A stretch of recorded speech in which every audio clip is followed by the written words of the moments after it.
Okay, we're back and we're going to see how this works out. We did a few runs behind the scenes and it seemed like it got better. And now we're actually doing live to see if it is actually better or not. And so, we're going to get feedback on whether it is or not. Producers working on it, people who watch on the outside and are able to contact us, they're going to talk to us also. You think it's good? You think so? Okay. So now let's really start talking. Do you remember those commercials? I don't know, what was it, the 80s? And this is the point I'm making. You remember those commercials from the 80s where they would say, this is your brain, it's an egg. And then they'd crack the egg and say, this is your brain on drugs, right? Remember that? Everybody got the illustration. This is your brain when you don't read. And I'm saying when you don't read your Bible and you don't read just all manner of books, y'all. I really am into classic American literature, but there's also these people who they have to think. There's a book that my dad read, and he told people to read it several years ago. It was just called Switch or Making the Big Switch. And it's these people who have to go into companies and they have to figure out, like, what is wrong? Why is there so much stagnation in this particular company? And they come in and they weed out these problems. There's another book that I recommend called Question Behind the Question. Same thing. It's written by business folk who basically said, look, you got problems in the workplace. What you don't want to do is have a problem that creates a second problem, which is asking the wrong question. Who did that? The question is, how do we keep this from happening again? But people who don't read are never going to be introduced, when someone says, well, life experience. You gotta be living some hard processes to gather everything by personal experience. And so what you do when you read is you're gathering up everybody else's personal experience and what they can tell you about it. You are this empty room, undecorated, when you do not read the Bible, when you don't read books about the Bible, when you don't read books about just people trying to figure out what makes people do the things that they do. And so really, I said it this way a moment ago. I said this way, I want to say something too really quickly. Someone says a moment ago. There are some people who are going to watch this and they're not going to know that we had a bunch of technical problems. And so let me say something really quick before we move on, okay? I said a moment ago, this is why a lot of Christians are not going to host live broadcasts, because technical problems happen and they get uncomfortable because they say, like, well, I don't want to be up here having technical problems. You can't do anything about that. But let me tell you number two. My producer's in here. I didn't shout at my producer behind the scenes, okay? He figured it out, hopefully, and now we're moving on. But that's another reason why a lot of Christians will not be able to do live broadcasting, because they won't be able to get along with anybody. There are a lot of Christians that are not well behaved. So you get in there, you be nice with each other. Charles Rourke says it doesn't cost anything to be nice. So you don't be hollering at each other, you don't be getting uptight with each other, and we work through it. I'm saying these are things you got to think about. And let me say another thing to you also, as you start getting into the idea of, I'm going to start really putting myself out there and I'm going to host live broadcasts. So we had those technical difficulties a moment ago and someone says, wish y'all could figure that stuff out, sure looks bad while you're doing it. Said to me by people who have never been on TV and probably never will be on TV. Who cares what they say? If you're going to do live broadcasting and get the gospel out there, get ready to hear from endless amounts of armchair quarterbacks. You think I listen to those people? Used to, I might have. Now I laugh at them. So it's like being sick when you don't read. I don't know what's wrong with me, but I know I don't feel well. And here's what I'm saying you're experiencing. Someone says, you go to the doctor and they say, what type of symptoms are you experiencing? And this is it. You are living the unexamined life and you don't recognize it. I know I don't feel well, but no, I can't self-diagnose over here, but I just don't feel well. Socrates said the unexamined life is not worth living. Now, here's another illustration. You read a book called 12 More Rules. The first one's called 12 Rules for Life. The second one's called 12 More Rules. And rule number 8 says, try to make one room in your home as beautiful as possible. You say, man, Caleb, you're like saying to read, and you're now like advocating reading home decorating books. He's not really talking about decorating a room in your house. He is, and he is also not. When he says make one room in your home as beautiful as possible, this is what he's really talking about. The room is your inner man, and information beautifies. Colossians chapter 3, verse number 10. He says, put on the new man, which is renewed in knowledge after the image of him that created him. You cannot become a better person without Bible study. You cannot become a more beautified, beautiful person without Bible study. And I got to tell you this.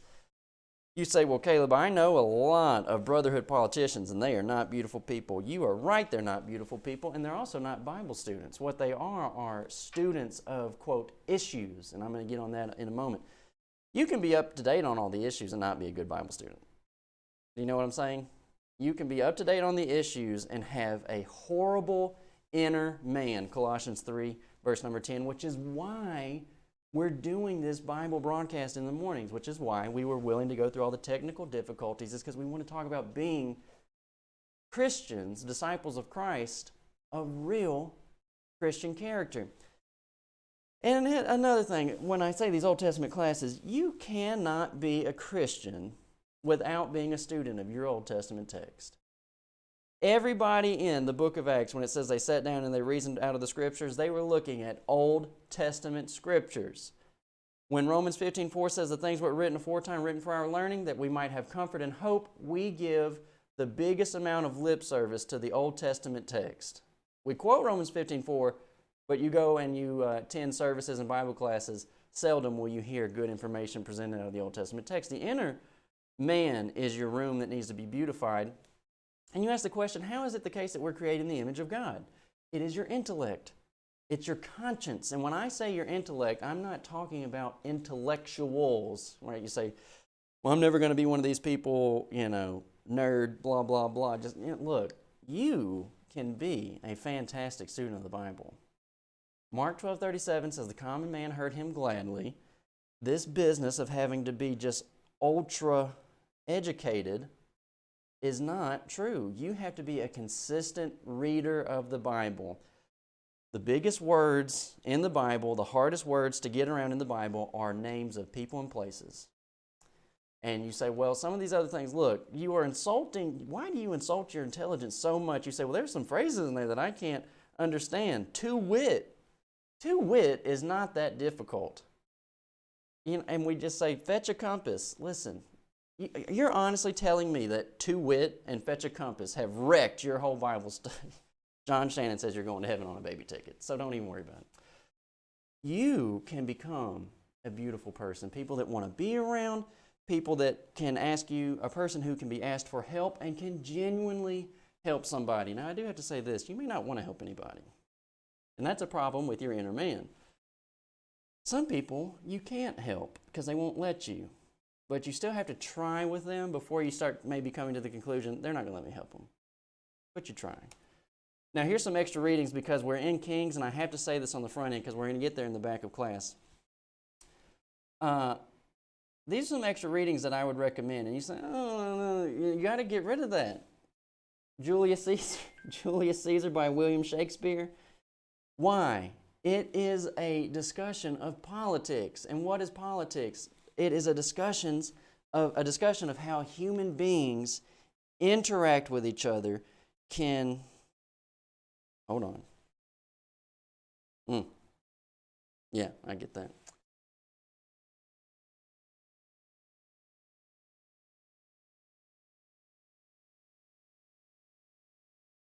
Well, hold on a second.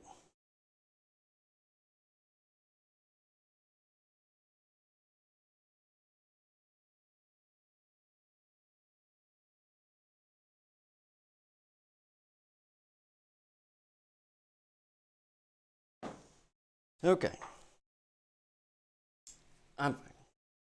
Here's what we're doing. You study the Old Testament text so that you can become a better person. And you read these type of thoughts, books, Julius Caesar, to basically get yourself ready for when your best friend betrays you. And you read these type of thoughts to help you understand the purpose of law. The Political Philosophers, that's just a collection of articles put together by Random House Publishing. Frederick Bastiat, he wrote the very, very small book on the law. And thinking about this way, and these are the questions that Christians have, why did God call some things sin? Well, he didn't just label certain things sin. He created laws And the breaking of those particular laws is sin. Well, why did he do that? Well, he's going to ask the question, why have a law?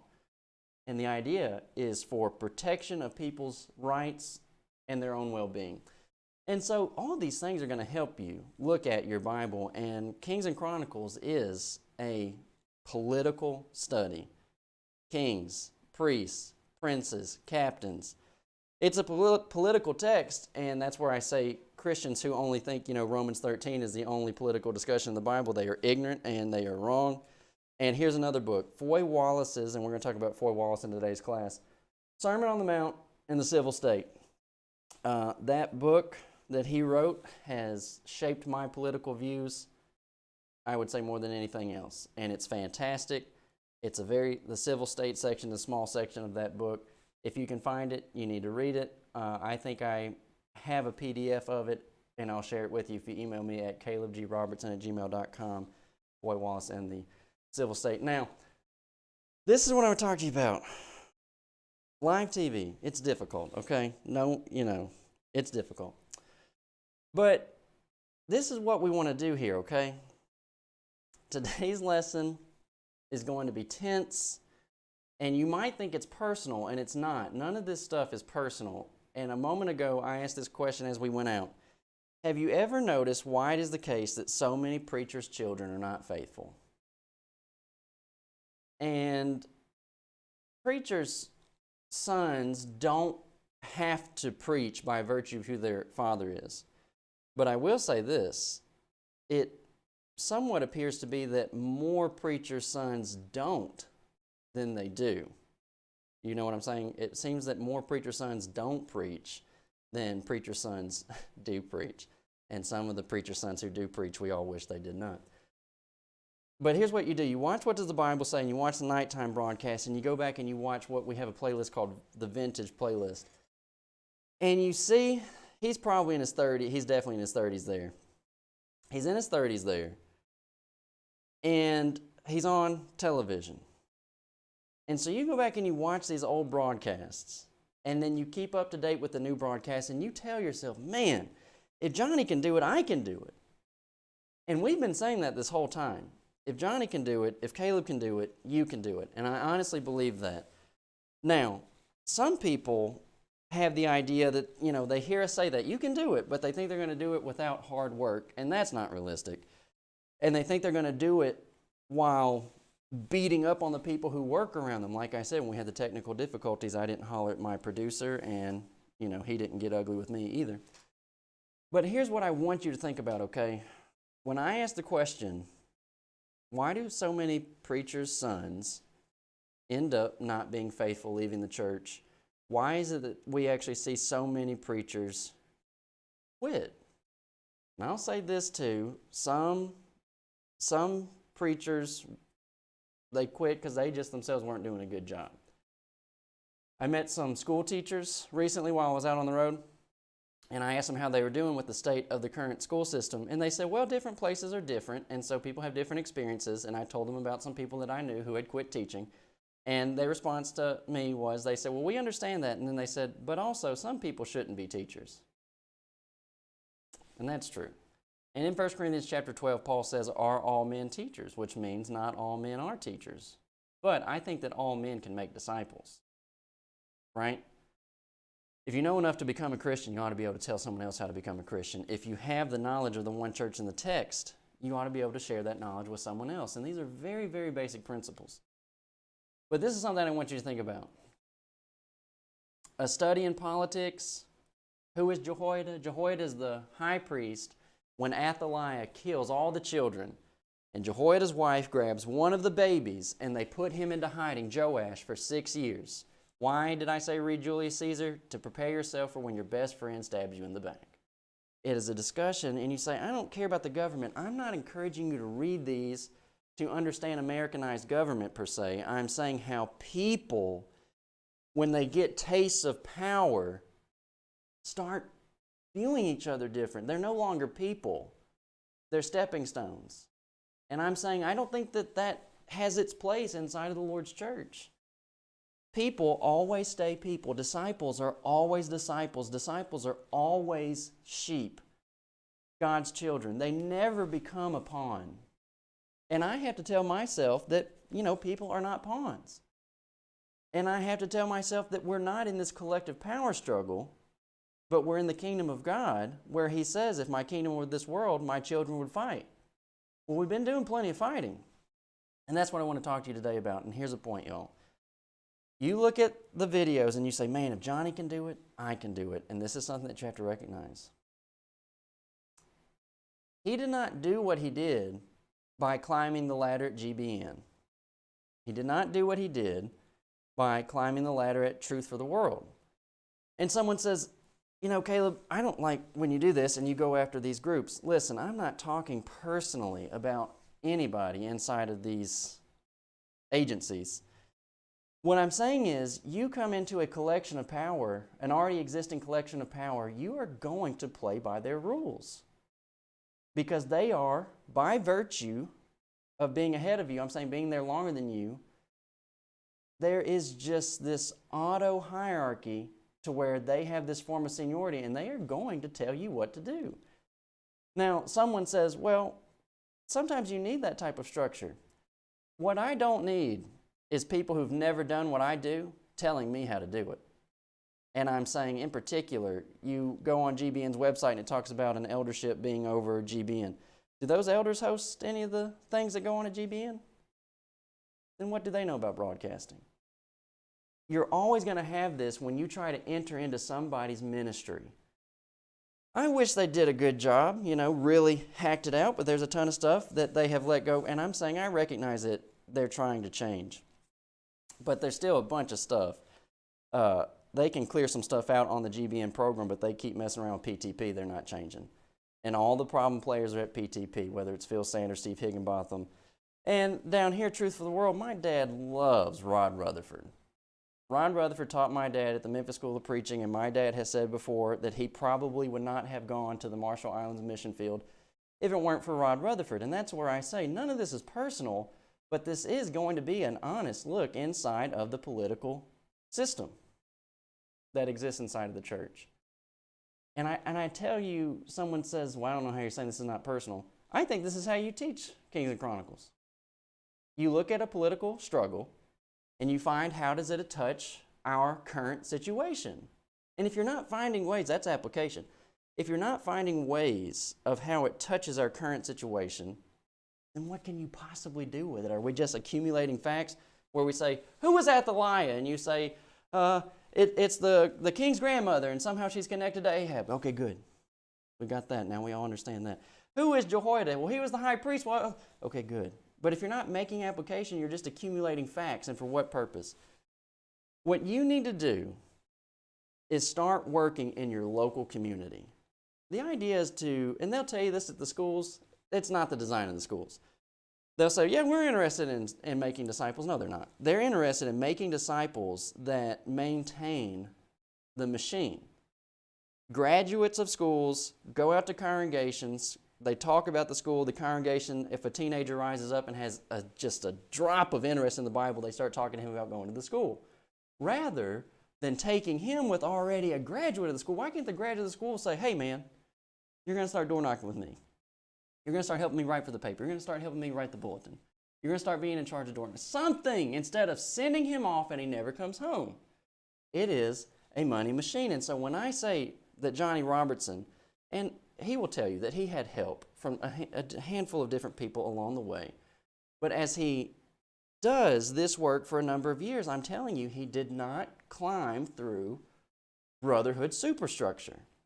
And I'm encouraging you to do local evangelism without the weight, the millstone that is brotherhood superstructure. Here's my point, okay? Let me put some Bible into it. I don't know how you feel about this, and I can't always tell how I'm doing. Here's my point when you talk about using outside reading to amplify your biblical study and finding the application. When you read 2 Chronicles 23, along with your extra reading of political philosophers and Julius Caesar, what you find is Jehu just wipes out the house of Ahab. But then last time we said he also goes down into Judah and he gets Amaziah because Amaziah was assisting the wicked kings of Israel. And so Jehu says, well, I can't help that he's in the wrong place at the wrong time. He kills him too. And once Amaziah dies, is killed by Jehu, Athaliah, his own grandmother, possibly mother, however these relations work, Athaliah starts killing her own grandchildren. Why? Because she saw an opportunity. The king has just been wiped out. And she gets all these people who might inherit the throne and she kills them out. And now she is ruling for 6 years in Judah. And here's my point today. This is one of the reasons why King David fled in 2 Samuel 15:14. When they came in and they told David, they said, there is treason in the land. How so? The hearts of all the people have gone over to Absalom. And what does he do? He gets his captains together, he gets his men together, and they actually leave Jerusalem. Why? David has been involved in military activity since before he was actually of age to be in the army, 1 Samuel 17. And so one of the things that he is obviously knowledgeable is that if he goes into battle with his son and he dies, who knows what's going to happen next? And here's my thing. David said to all his servants that were with him at Jerusalem, arise and let us flee, for we shall not else escape from Absalom. Make speed to depart, lest he overtake us suddenly and bring evil upon us and smite the city with the edge of the sword.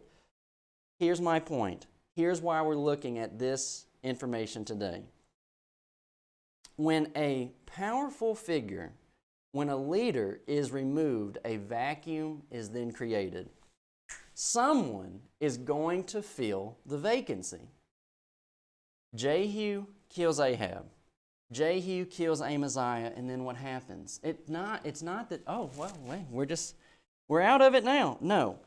Athaliah comes in, and she fills the position. And who is she? She is a very wicked person. Now, here's what you had possibilities of. Excuse me.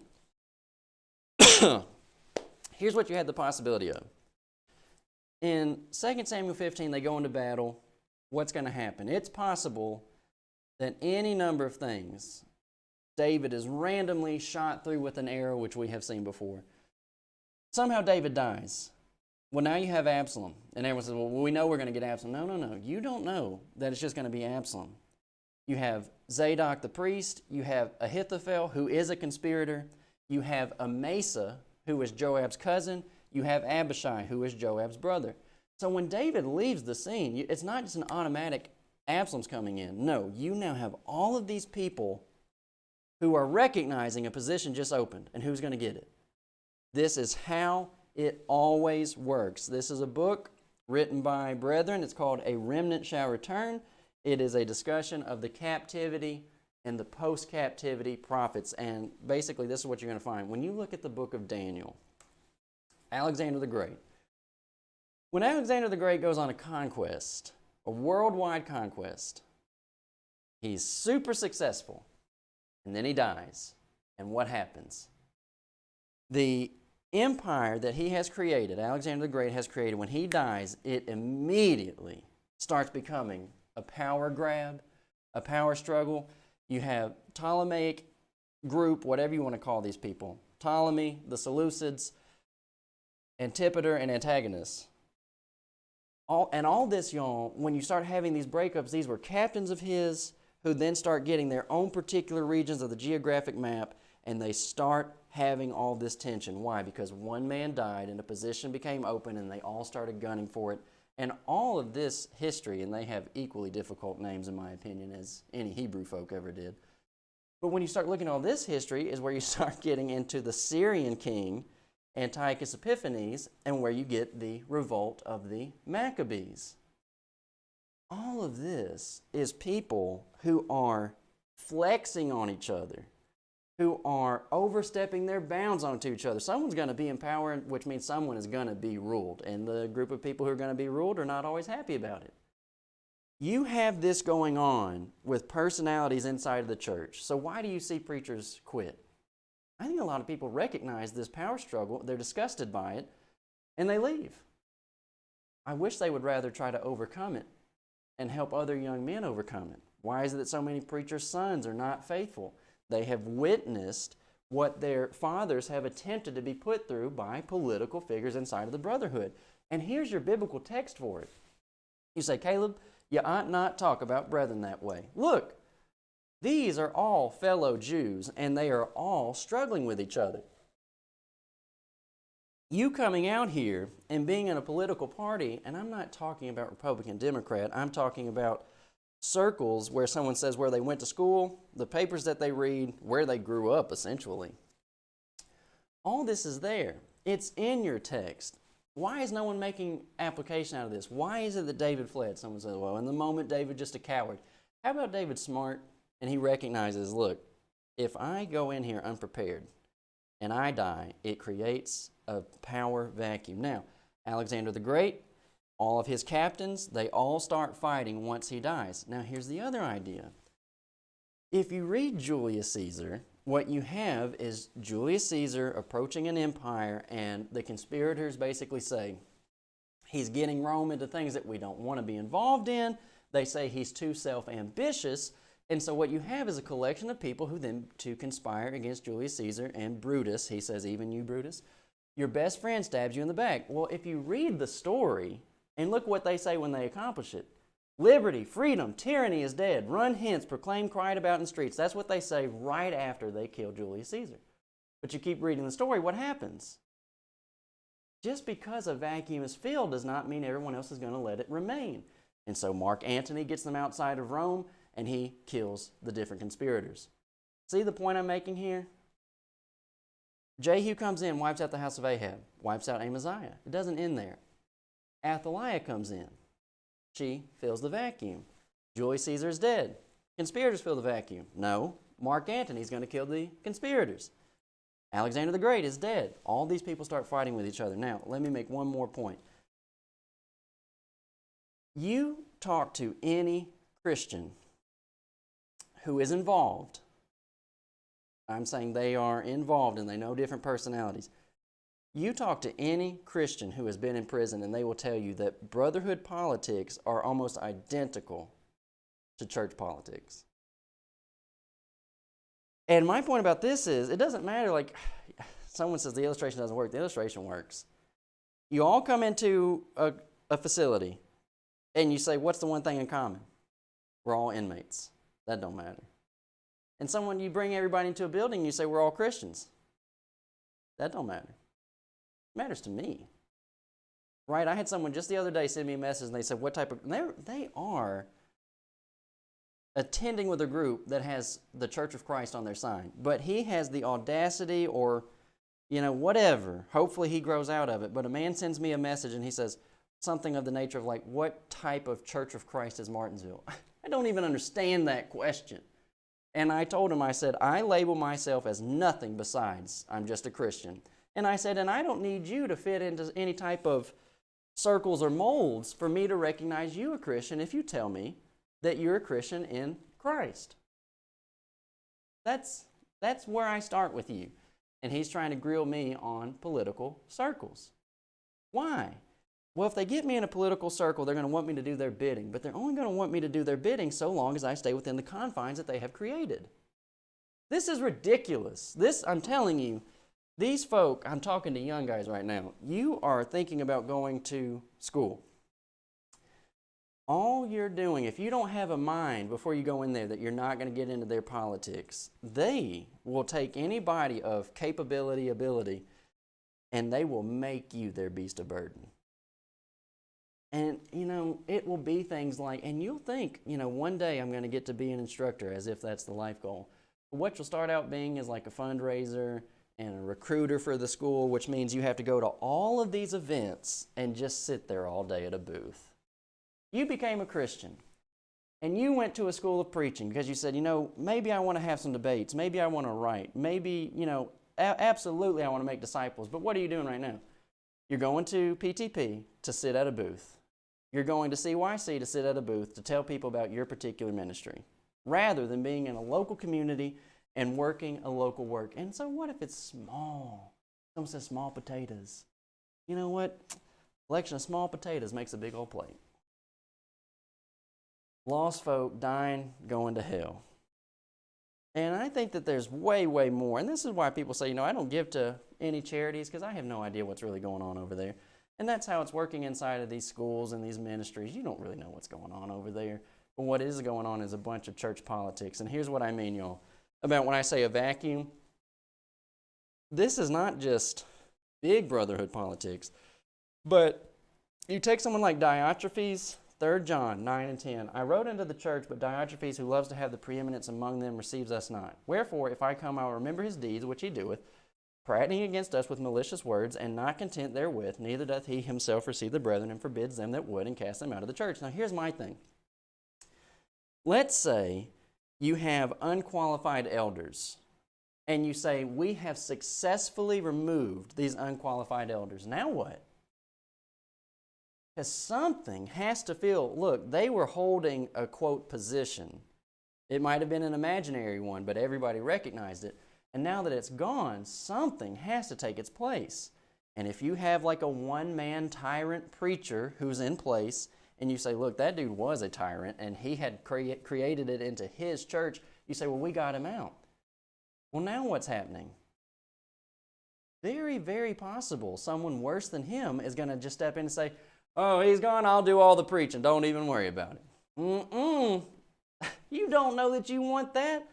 And I'm surprised by the number of people who don't know the saying, the devil I know is better than the one I don't.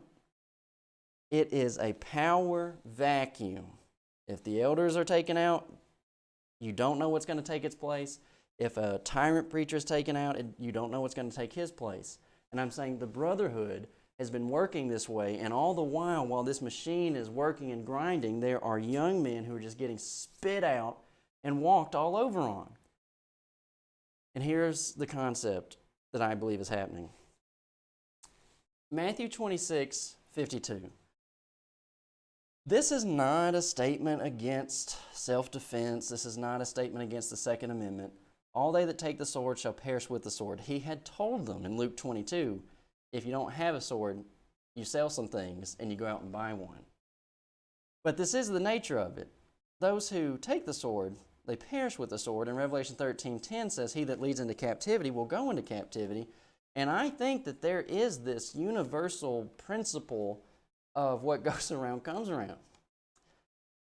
And you see it in your Old Testament text when King Solomon starts to become unfaithful. Remember how it works in 1 Kings 11 and 12? There was a king that David had put down, and I believe he was an Edomite or possibly a Syrian, Hadad, and his son comes up, and what does he say? I'm going to go get vengeance for my father on the son of David, Solomon. Just came up out of nowhere. Why? Because you're involved in warfare. It's the nature of things. Someone is going to be dissatisfied and they're going to come up from out of nowhere. The thing is, were you right in what you did that caused them to take this action? Are you prepared to now defend yourself? It's the nature of it. And once you get involved, you're either going to get out, you're going to win, or you are going to suffer. Now, I am a big believer in history. And I think right now that we are replaying history from the 1960s. And if you don't know history, then you basically suffer through it as it replays itself. The saying is, those who don't read history, don't study history, are unfortunate to suffer history. I butchered that. But you understand the concept. Jehu takes out Ahab, Ahab takes out Amaziah, and then Athaliah comes in and she fills in this power vacuum. Historically speaking, you say, is this the only book you have ever read? No. It is one of my favorites. The Church of Christ in the 20th Century, Ed Harrell. A Distinct People, History of the Churches of Christ in the 20th Century, Robert Hooper. Reviving the Ancient Faith, A Story of the Churches of Christ in America, Richard Hughes. Now, you can look at these and you say, one of those dudes is an anti. They don't like that term, and I don't always call them that term now. But that's how people are going to talk. And then they're going to look at the other one and say, those dudes are liberals. Look, are they documenting the history accurately? They will all admit to you that it's hard to be unbiased, okay? But here's where I want to start. historically speaking, there have been two papers that everybody read. One was started by a man named Showalter, and he's got GHP Showalter, got three initials. GHP Showalter started a paper in Texas called the Firm Foundation. And the whole reason that he started that paper in the early 1900s was he was trying to combat with another paper in Tennessee over the discussion of water baptism. Both groups believed that water baptism was for the remission of sins. Basically, the argument they were getting into was, when is it valid? Who gets to administer it? What happens if it was administered in a sectarian group? And if you look at history, these folk in the late 1800s who called themselves Baptists, they were not Baptists like Southern Baptists are today. They just weren't. And so what you find is GHP Showalter is having this fight. Really, he holds the paper Firm Foundation until he dies. Well, then you introduce a second man, and his name is Foy Wallace. And Foy Wallace, in the 1930s, was editor over Gospel Advocate. But at some point, he leaves Gospel Advocate, and he has financial problems. He has to declare bankruptcy, and he resigns as editor. But he has another paper that he starts up called Gospel Guardian. And what he does with Gospel Guardian is he runs it for a few years, and then he merges his paper with Firm Foundation, GHP Showalter. Now, why would he do that? Why would two people working at close to the same ideas merge together? To combine readerships, to have larger outreach, larger spread with their ideas. And so what they do is they have this whole fight for a number of years over that particular idea in water baptism. Well, then another thing, here's what I said earlier about issues and Christian character and Bible study.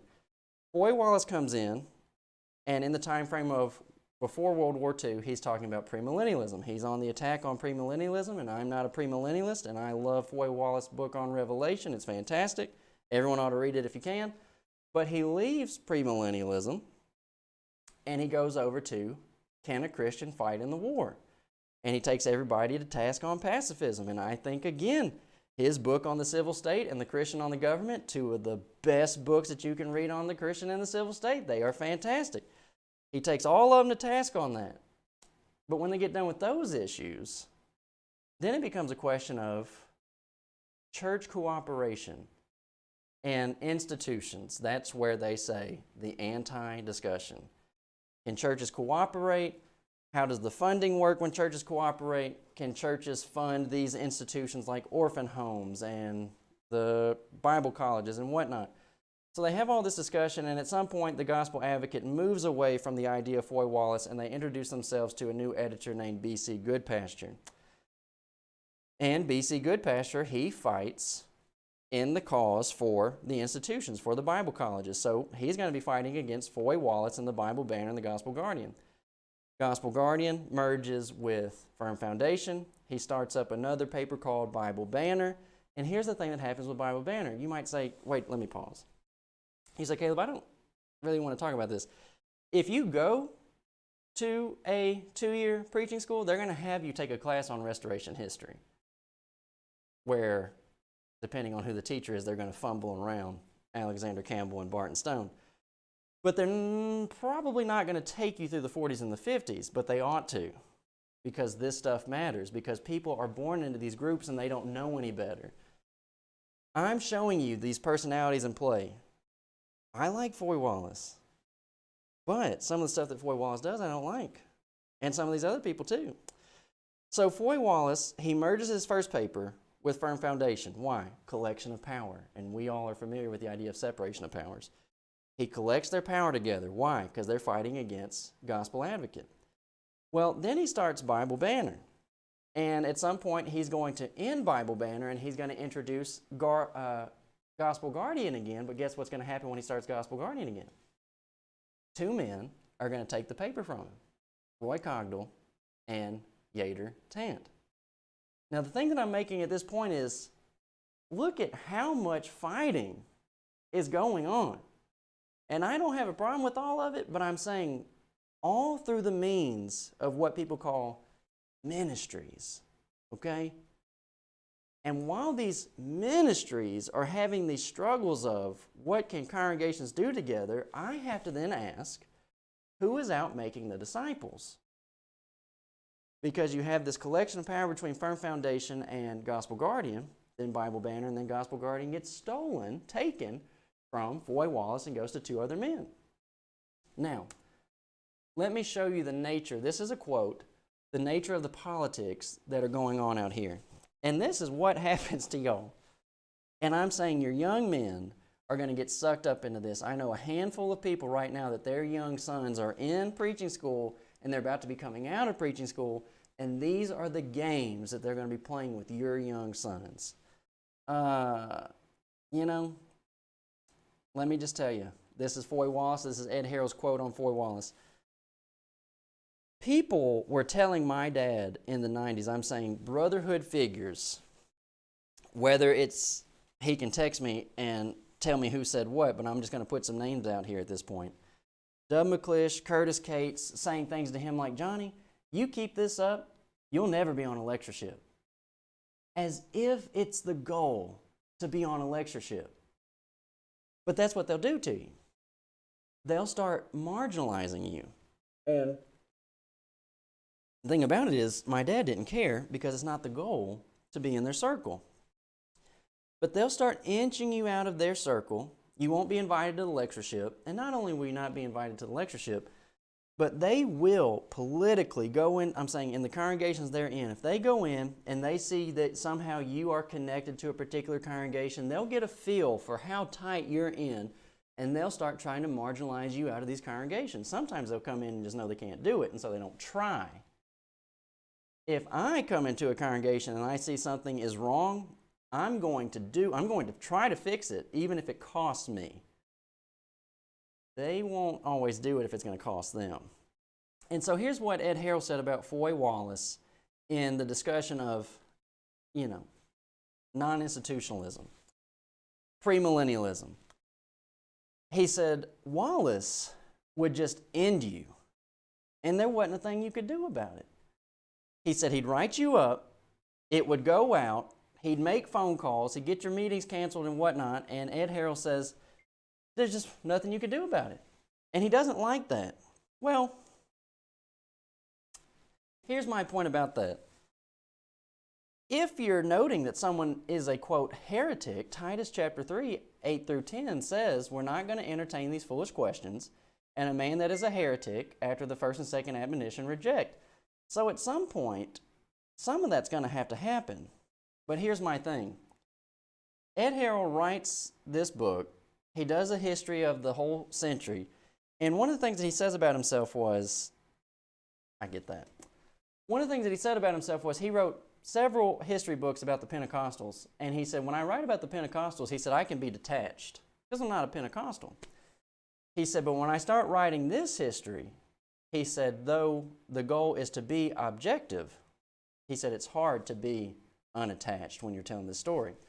And so one of the statements that he makes about Foy Wallace in this time frame was, he said, if there's a villain in my book, he said, it just turns out to be Foy Wallace. So, for a while, if we're talking about history, and there'll be plenty of people who see this and they'll say, I don't know what I'm talking about.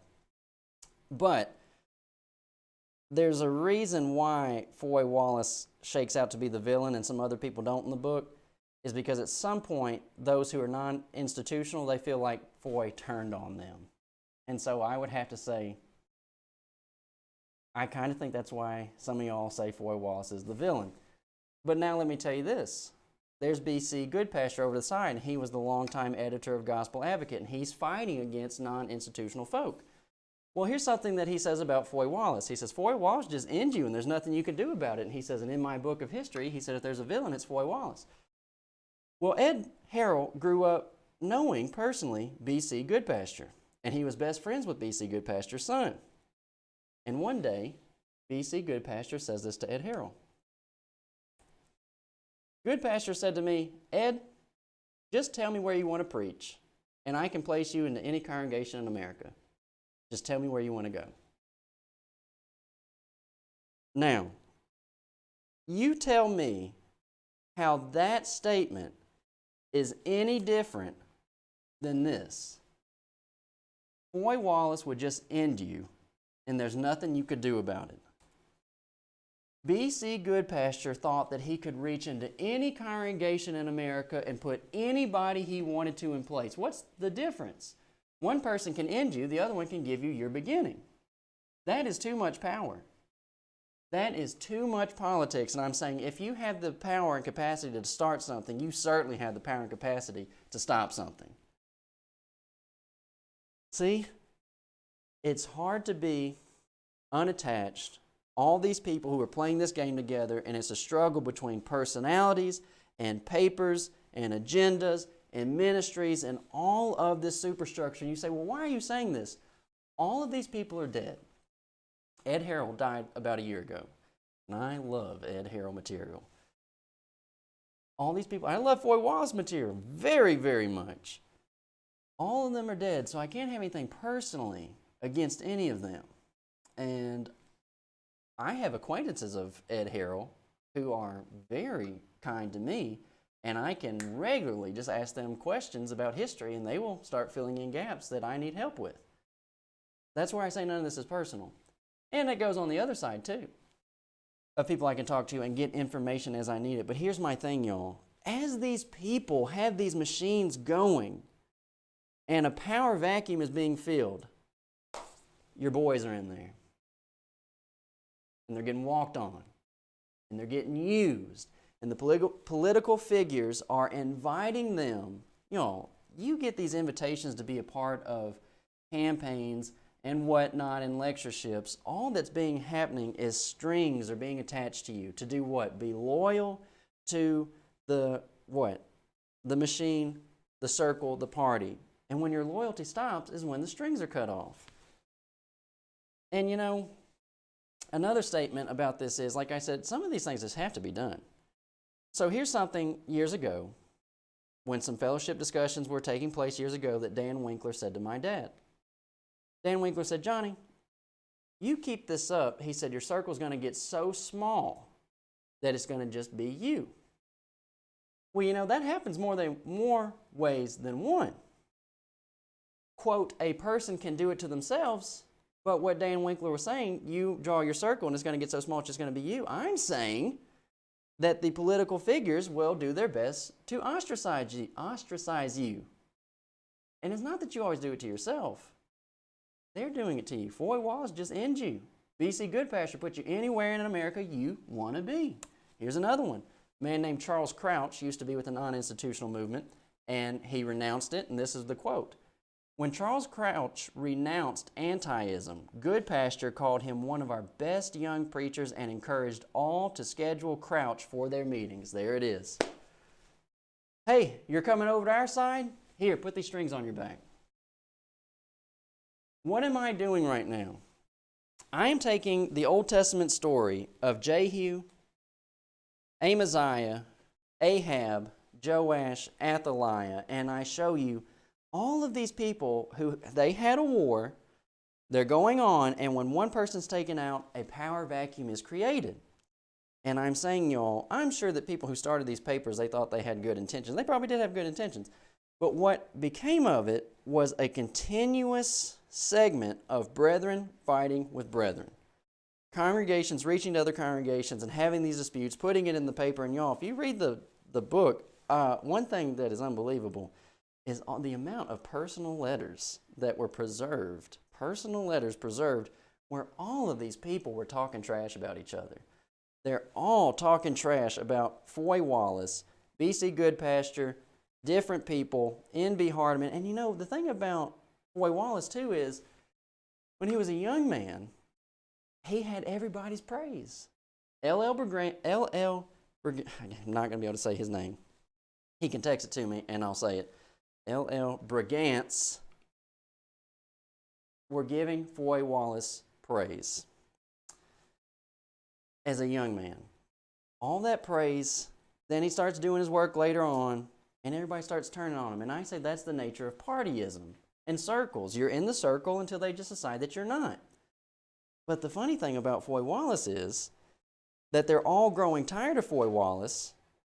And in 1951, he is not going to have another article published in a major publication until 1959.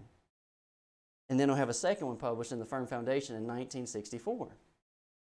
And when he's in 1964, he's starting to kind of hit at the non-institutional folk. And guess who decides to pick him up? B.C. Goodpasture. Same thing as Charles Crouch. When you renounce anti-ism, Goodpasture calls him one of the best, youngest preachers and encourages all congregations to schedule him for their meetings. Quid pro quo. Strings attached. Is this what you want for the young men? And so here's a historical power struggle that I say remains to this day. All the schools are still doing this. We're going to bring it home in just a minute. All the schools are still doing this. But what they don't recognize that they're doing, this power vacuum, is, like I said, when these guys start making their way out, the power vacuum has to be filled somewhere. B.C. Goodpasture was going to be gone by the 70s. He dies in the late 70s. Obviously, Foy Wallace is out of the picture. But what ends up happening is young men are coming up in the wings. This, again, is where I say you read your Old Testament text, Kings and Chronicles, these people who just appear out of nowhere, like Jehu, and they're here to do the fighting. You read Julius Caesar, these people just come out from the wings, all this conspiracy against an individual, and then it just starts being fulfilled. And I have to say this to y'all. You start reading these books, the issue-oriented mindset, the partyism, rather than a shared mind of making disciples, often I say in the time frame of the 60s, created the people they did not like. Here's my point. The power vacuum moved from these papers, Gospel Advocate to Firm Foundation, and they started moving over to the colleges. In Texas, Abilene Christian. In Arkansas, Harding University. In California, Pepperdine. And in 1967, you get a young man coming into Abilene, and his name is Tom Olbricht. And he's going to start a paper up called Mission Magazine. And do you know what a young man who was educated in these institutions recognized about the power players in the institution itself? All y'all are doing is arguing with each other. Christian to Christian arguing about pre-mill. Christian to Christian arguing about pacifism, and I'm not a pacifist. Christian to Christian arguing about cooperation. And so a young man who's produced by the institutions and has been able to witness these institutions and had access to all the papers, 1967, a young man named Tom Olbricht comes in and he says, you know what? There is more to Bible study than the issues. And he's right. You know what you don't study when you are looking at cooperation and just these issues that they did, pacifism and premillennialism? You could find the pacifism, what I'm about to say. But you don't study Kings and Chronicles. They're not going to these Old Testament texts and looking anything for those conversations. They'll use prophets. But again, when they start using the prophets for the pre-mill discussions, it's not attached to its original context of what was happening in Israel and Judah in the Old Testament time frame. So we're just going back and we're ripping stuff out to use it for the pre-mill conversation. And young men like Tom Olbricht started coming on the scene in 1967, and they introduce a paper and they say, there's more to Bible study than that. Well, what is there? There are stories in your Old Testament text. And what do? They cultivate character in the Christian. You can look at anybody and find things that you don't agree with. Not everything that Tom Olbricht said was wrong. And when he is advocating people to read Moses and Joshua, and you basically say, what do you read about Moses and Joshua? Moses and Joshua is not just Israel against Gentiles, and you say the church, Lord's church against the sects. It is an old man working with a younger man and letting the younger man excel. Do you recognize in history how many old men held on way too long at the expense of the next generation? He was a witness to it, He comes in and he says there's more to the Bible. Now, somebody says, well, Tom Olbright's a liberal. Look, he did do a lot of stuff that I would not have agreed with, but the general idea that there's more to the Bible than just issues is not an incorrect idea. And the idea that there is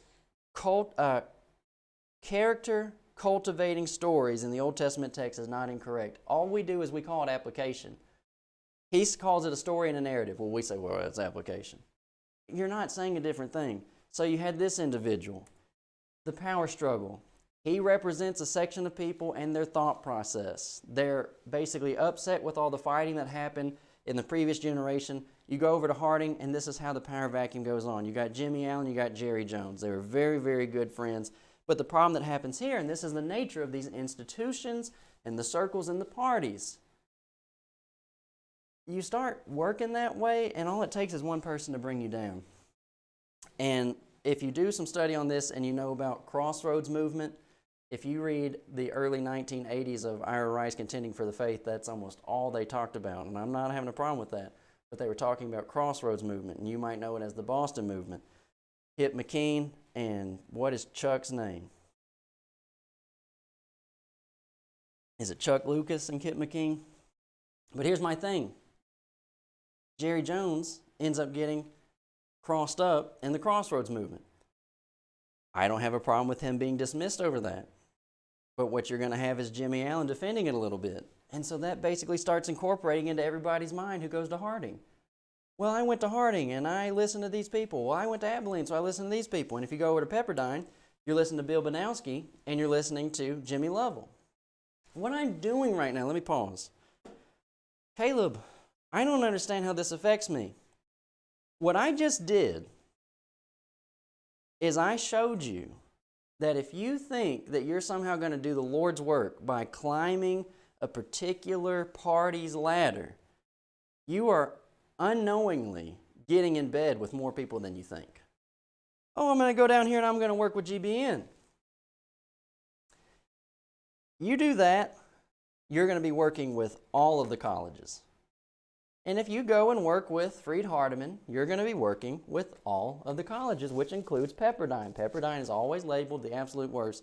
What I just showed you was you are not going to keep yourself clean. You're going to come in and you will start playing politics. And you might say, well, no, I'm in here picking my battles. What you just said was you're getting told to be quiet. And the tolerance does not really work that way, y'all. You might say, well, liberals are more tolerant than conservatives. No, they're not. If you come into particular circles and you're not as liberal as they want to be, then they start looking at you differently. It's just how it is. It's us versus them, and I don't like that. I don't like circles. I don't like parties. I don't like us versus them. As I have said, 1 Corinthians chapter 2, Christ and Him crucified, and you're trying to make disciples. But all this is basically business. Jimmy Lovell was a very, very wealthy man out in California, and he was a regular contributor to the Pepperdine efforts, and he ran a paper called Action Magazine. And Action Magazine used writers from everywhere, which meant what? Everybody's in bed together. And I tell you this, Jimmy Lovell really wrecks a good thing with everybody when he introduces Pat Boone. Pat Boone said he was in his kitchen one day. Y'all remember Pat Boone? Singer, very, very good singer.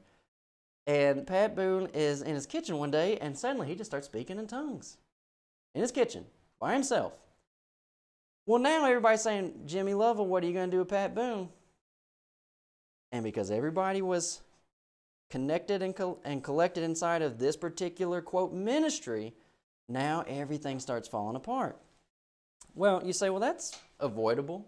Avoid Bill Banowski and Jimmy Lovell. Bill Banowski was a board member of Mission Magazine. And in 1958, Bill Banowski was a staff writer for Spiritual Sword. You think what is about to happen is you're going to send your son to preaching school. What's going to happen is they're going to make him into their cookie-cutter image, and he is going to toe their line, or he will be put out of the circle. That's how all of them do. And I've said this before. Wesley Simons was the best Bible class teacher that I had. I love Wesley Simons, And I periodically try to send Wesley Simon's mail, letters, and cards, because while we might find ourselves at a moment of disagreement, I do not stop having kind affections for people. And, you know, a friend of my dad, I never knew Wesley, but a friend of my dad, he said, when you go to school, he said, the moment you get to the right of Wesley, he'll be done with you. You become too conservative for Wesley, he'll be done with you. Well, the man who said that about Wesley is the same way, and I really don't know anybody who's not that way. The moment you get to the right of anybody, or the left of anybody, they're almost always done with you. See what I'm doing here? The power struggles inside of your Old Testament text are being recreated inside of brotherhood politics, and I'm just saying the pawns who more times than not, your young men, your nephew, your cousin, your brother, your son, your grandson, and let me tell you this too, it's not any easier on the old folk than it is the younger folk. Young men, old men don't want to be fired any more than a young guy does. And an old man says, look, I'm this close to being at a point where I can retire and blah, blah, blah, and you're trying to enlist me on X, Y, Z. Do you see how this goes? All of them tied into each other. And when the papers stopped and the vacuum was shifting away from the colleges, this is what happened next. Jehu to Ahab to Amaziah to Athaliah. This is Glenn Wallace, and he is Foy Wallace's nephew. He says, the growing number of preacher training schools reflects a deficiency among us. Our Bible department speak not an irrelevant message, but an intellectual nothingness. It is the case that even at that time frame, Tom Olbricht and a handful of others were actually trying to point their students away from, quote, brotherhood institutions, and they were trying to just send them to Ivy League schools and state universities. And so this was the note. Look, we call it a Bible college, but our students who are going in, they're coming out, and they're not really saying anything. And so do you know what came up? Schools of preaching. The growing number of preaching schools reflects a deficiency among us. So what you used to have was everybody towed the line from the papers.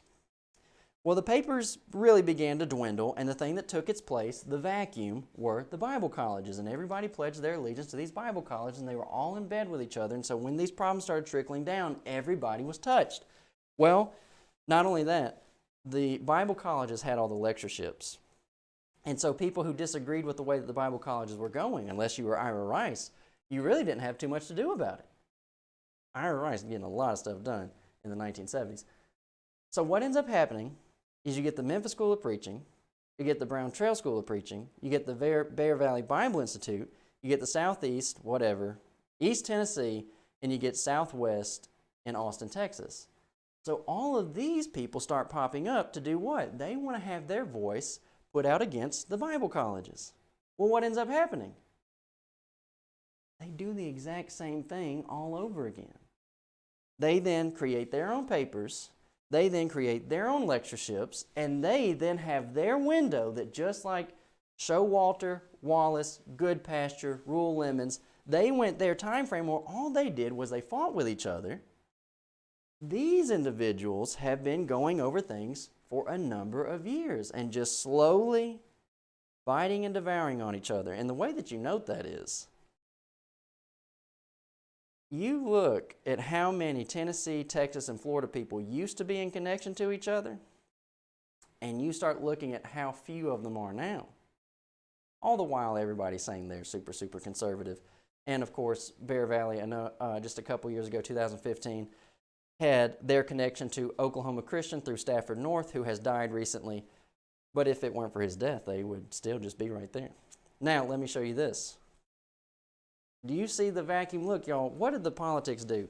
Foy Wallace would end you. B.C. Goodpasture could put you anywhere in America where you wanted to be. They both had too much power. And that's what all these people are struggling over, is political power in the brotherhood. And let me just say this right now. What am I doing again?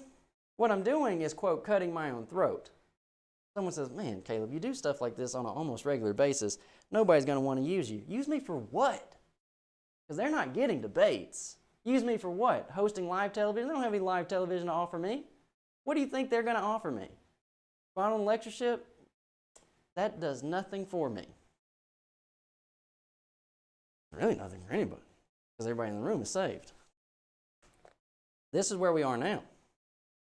We're moving away from the preaching schools, and it's becoming youth camps.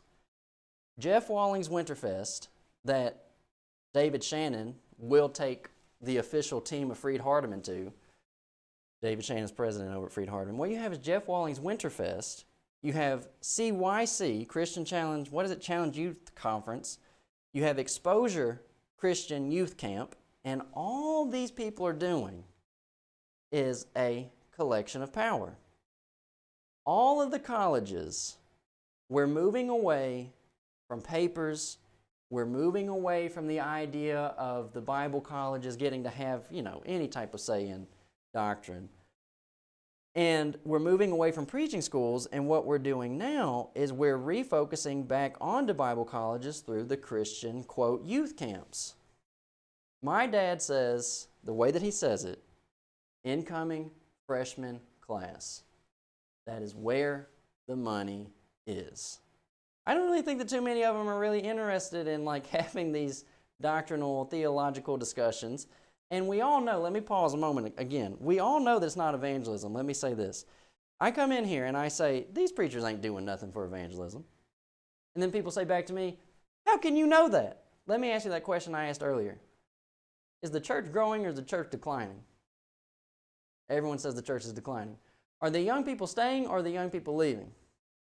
They're leaving. Are we making disciples or not making disciples? Well, obviously, if we're declining, we're not making disciples. Then how are they doing so much evangelism? Because I'm saying they're not.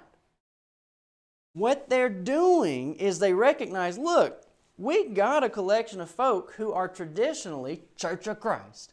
And they want to send their kids to a Church of Christ school. So let's focus on what we got and keep their youth busy. And y'all, they do it. You go to Bible camp. You have all these connections, all these people. My friends are going here and their kids go there and blah, blah, blah. I can't tell you how many congregations I have been in where I talk about brotherhood politics and someone pulls me over to the side and they say, his kids go to Harding. I don't care. And it's like, someone says something about that. I recognize you can go to any of these schools and get a business degree or a nursing degree. I'm talking about what they're doing through the church. These people are not sound.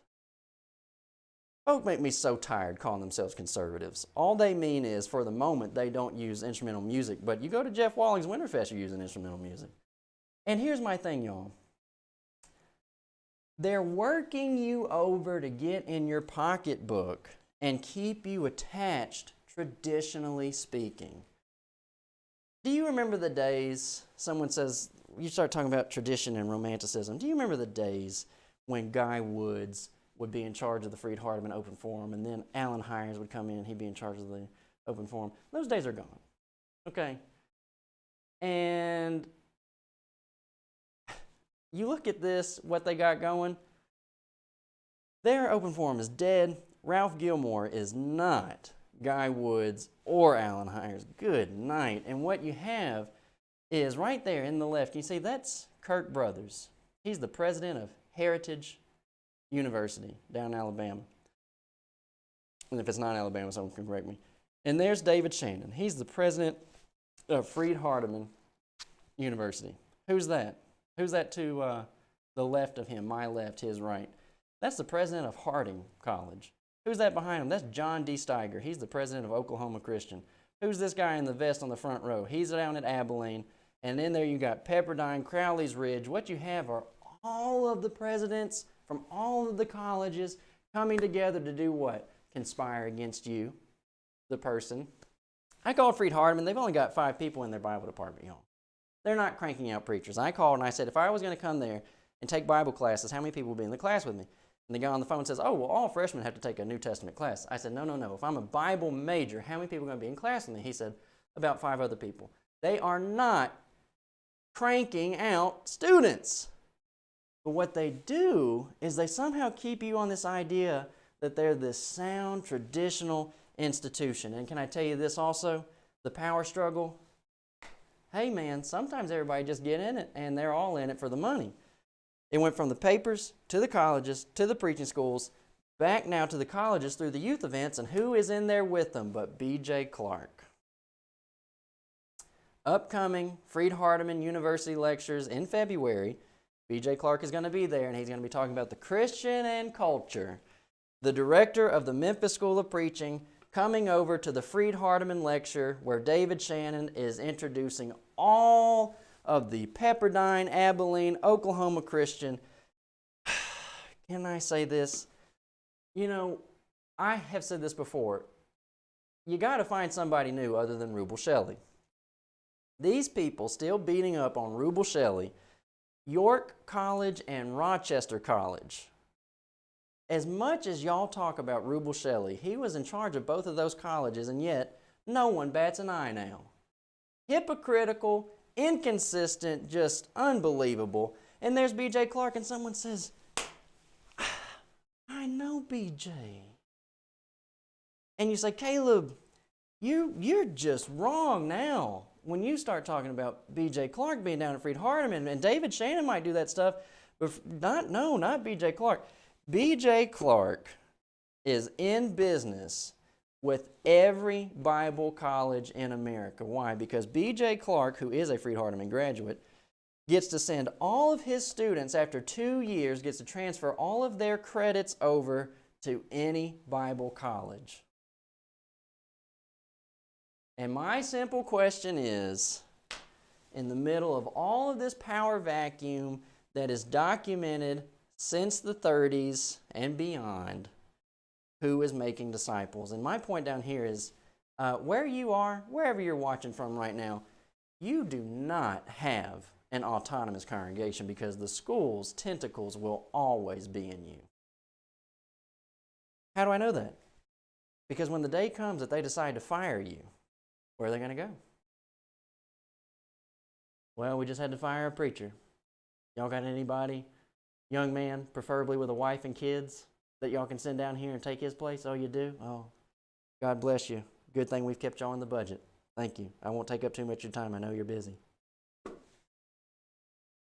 You will never get to self-govern. And you say, well, what's this idea of self-govern? Not having to toe their party line. And y'all, I'm saying the relationship between these congregations and their preachers are atrocious.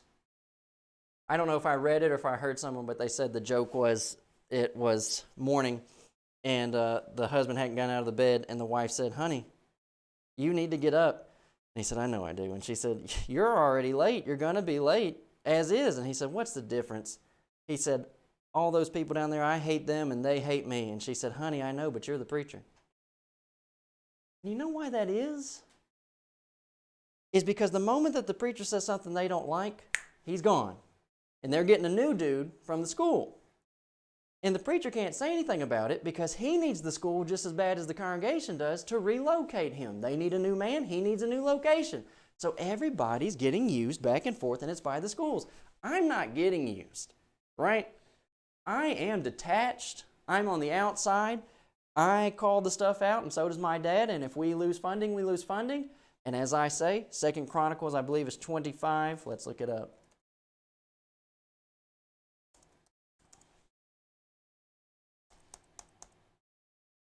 Here it is, 2 Chronicles 25:9. Amaziah said to the man of God, but what shall we do for the 100 talents which I have given to the army of Israel?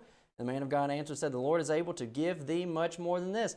And there are people right now who are helping me when I lose the funding. God bless you. You know who you are. God bless you. People come in, they fill it up, and I'm saying sometimes you go and it's basically leaner than it has been, and sometimes you go a while and it's leaner than you have been. But I tell you, freedom to not have to toe a line. And when I say things like this, they say, Caleb, you just don't even know what you're talking about. And this is my statement back to you. You're worried about being fired, but in the meantime, you're miserable. And you're probably going to get fired anyways. Because if you're miserable, you're not putting out good material. And if you start saying, well, I'm going to climb the ladder, at any point in the discussion, your neck is on the chopping block. One misstep, and they'll end you. And BC Goodpasture will put somebody in your place, whoever wanted the job. Historical power struggle, and it remains to this day. But some people are paying attention. They're catching on. They're waking up, I tell you. The Corinthians were bragging when they should have been ashamed. They should have recognized that their tolerance for such sin would have made them partakers in it. And then he cites Ephesians 5, verses 5 and 7 and 11. You tolerate people's unscripturalness, you become guilty with their unscripturalness. And who said that? None other than Phil Sanders. Boy, you got David Shannon and Kirk Brothers up in here with all I should have to do is say Pepperdine. Pepperdine will use an Anglican priest, I don't know if he's a priest, Anglican teacher, N.T. Wright, he's definitely an Anglican, N.T. Wright, and they'll use women preachers and they just won't bat an eye. And you got all this Pepperdine coming in with Freed Hardeman, your alma mater, what did J. Lockhart call it?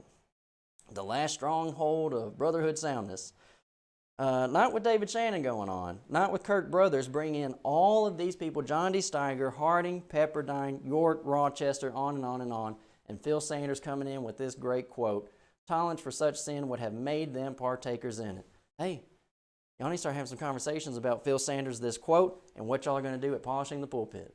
What you're going to do at Freed Hardeman. Hey, I don't have a problem with people turning the ship around. I'm not trying to sink the ship. Turn the ship around. And then also, making disciples top priority here. And why I say know the history? We're essentially back in the 1960s with Mission Magazine. In the 1960s, the young folk were tired of the Foy Wallaces and the BC Goodpastures, and right now, young people are tired with, I would say, the nothingness that has been going on since the 90s and the early 2000s. Y'all ain't been doing nothing. You don't have anything to offer these people.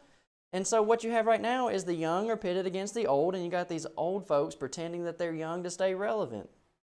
Nothing, what is the word? Nothing looks more pandering than seeing Ralph Gilmore walk out on any of these camp stages trying to dress what he thinks looks like a skateboarding teenager. Just take yourself seriously. Do a good job across the board. Teach the Bible. What I want is what you all want. We're going to get there in just a minute. Now, let me have a moment with you. We had technical difficulties today. I have no clue what time it is. I have no idea how long I've been going. Can you tell me?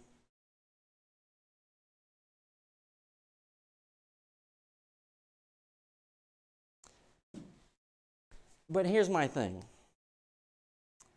None of it's personal for me. I love all these people. And really, the way I look at it is, like I said to that man who asked me, he says, what type of Church of Christ is the local congregation where you are? If you're God's child, you're God's child. And I don't have to start grilling you on this other stuff. Let's go back over here just for one moment and let me make this point. You know, the stuff that people just aren't pondering. 1 Corinthians 10:23, he says, all things are lawful for me, but not all things are expedient. When you took away the congregation's autonomy, you took away their possibility to grow. Elders can't grow because they're farming everything out to the preacher, and the young men in the congregation cannot grow because the school is always going to fill the void. So there's no growth. It's the same way with running a country. And this is where I say read your governmental histories. When they have the colonies and they revolt against England, what they have to start doing, don't you know, they say, well, we want to be independent. But they quickly recognize we're going to have to get in here and get a document going because the Articles of Confederation are not working. Freedom requires some form of governance. And a form of governance involves participation of the people. Now, you all look at America and you say, oh, absolutely. Why do you look at the church and say that there's no participation in governance? And what you want to be is you want to be autonomous and you want to have freedom because otherwise these folk just want to get in your pocketbook. And I just have to say, the people who usually are concerned about real free thinking and generating some thought, they get pushed out real fast. This is not about thinking. This is actually about keeping people from thinking so that they don't spot all the massive inconsistencies in the politics. We don't want them to think. We just want them to come in, have a good time, send their kids and their grandkids here. Now, I say all that because I love those people. I have no personal problem with B.J. Clarke. And I'll just take this moment now to say it about B.J. Clarke. And I want to say something else about the Memphis School of Preaching. You know, I thought it would go differently. I called the Memphis School of Preaching recently, and I was looking for a book.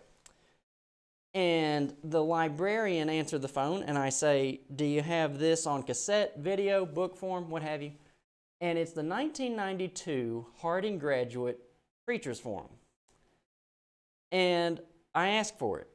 She says, okay, what's your name, what's your phone number? I give her my real name, my phone number. She calls back a little bit later, and she said, well, we don't have it on cassette. I wanted audio. She said, we don't have it on cassette, but we do have it in book. And I said, oh, well, at least it exists. And she goes, what? And I said, it exists. It's at least in print. And she goes, well, I don't know if it's in print. And I said, no, I'm saying at least it's in the world, and I can possibly look at it. And I said, now, what is there anything that we can do, like to where I can see it? And she goes, well, I don't know what the copyright on it is, so, I don't know what I can do for you on that. And she said, and it's a such and such book, which means it can't leave the building. And then she says, what's this for anyway? I said, research. And one thing I didn't put in is in the 1992 Preachers Forum at Harding Graduate, Keith Mosier participated in a conversation on Romans 4 and James 2 against Rubel Shelley. And I said, I'm doing research, which is an honest statement. I'm doing research. And she said, you're not going to use this against somehow Brother Mosier? And at that moment, I haven't even seen the book. How am I going to use it against Keith Mosier? She said, you're not going to use this against Brother Mosier? And I said, no. I said, I'm just trying to read what was said in that book. Well, she didn't help me, and after however much longer of searching and whatnot, I finally got my hands on it. And I don't know if she knows what was in that book, but I'm saying I understand why Keith Mosier doesn't want me to see that book. That was absolute legalism. He did not do a good job in the 1992 Preachers Forum at Harding Graduate. If they have that on like a do not share list, I understand. But that was my phone interaction. And like I said, you're God's child. I don't feel like I always get that courtesy. But I thought about I was passing through, and I thought about I wanted to see B.J. Clarke, and I didn't want to do anything with B.J. Clarke other than go in, sit down, and say to him, and he can see this now, and you can share it with him at this exact marker. I heard that B.J.'s wife had some type of health ailments. I'm very sorry about that. While we all are out here and we're having our conversations of disagreements and we're trying to do the right thing, hopefully, I don't take any pleasure in that. I pray for them. And then on top of that, B.J. Clarke's son, I heard on Facebook, I have ulcerative colitis, and I heard that B.J. Clarke's son has Crohn's, which is worse than ulcerative colitis. And I think B.J. Clarke's son, this is excessive, but maybe it's possible. I heard he had 13 colonoscopies. I pray for his son's health. None of this is personal for me. I wanted to see him, and I wanted to get to say that to him. In the midst of all the things that we find ourselves doing and have to do, I am concerned about the well-being of your family, their health, and I pray for you guys. Now, take that for what it's worth. Here we are. Can I transition now? I don't know if there's any way to segue off of that. But can I show you the rest of the text? Can I show you the rest of this discussion on the nature of politics? Remember what I said earlier, Matthew 26, those who take up the sword, they die by the sword, and those who lead into captivity, they will go into captivity. That's the nature of the game. But I want to show you just a few points before we go out. Application from 2 Chronicles 22 and 2 Chronicles 24. Can I tell you right away, I do not underestimate a woman. Because when you look at the text, a woman is the villain and a woman is the hero. Now, I will give you, as Paul said in 1 Corinthians 7, a little bit of my personal advice. I'm not going to be having my wife challenge men. And that's what I'm saying. As I talk with folk, don't be putting your wife in a position to challenge me. And that's not any type of Someone says, boy, you talk about male chauvinist. I'm talking about don't put your wife in a situation where she's going to challenge me and then she goes crying to you. And now you're mad because I made your wife cry. I don't want to make anybody's wife cry. But I'm also not playing this game where they're going to posture on me. And what I'm saying right now is I can't even call down to the Memphis School of Preaching library without the librarian grilling me. What's this for? Look, I didn't get into it, but I'm saying could have. Plenty of people would have. But in the text, a woman is a villain and a woman is the hero. When Athaliah, the mother of Ahaziah, saw that her son was dead, she arose and destroyed all the seed royal of all the house of Judah. But Jehoshabeth, the daughter of the king, took Joash, the son of Ahaziah, and stole him from among the king's sons that were slain, put him in a nurse's bedchamber, in a nurse in a bedchamber. A woman can be the villain and a woman can be the hero. And I think that this day you have total capacity to do church work. Do the Lord's work. Do kingdom work. I think it's ridiculous that just so much emphasis is put on the Sunday morning hour. Luke 8:3, Joanna, the wife of Chusa, Herod's steward, and Susanna, and many others, which ministered unto him of their sustenance. Obviously, in the 3-year ministry, Jesus is the teacher. The 12 apostles are the teachers, and the 70 that he sends out, they are teachers. I do not understand why it is such a degrading idea that you are helping the people who are helping other people.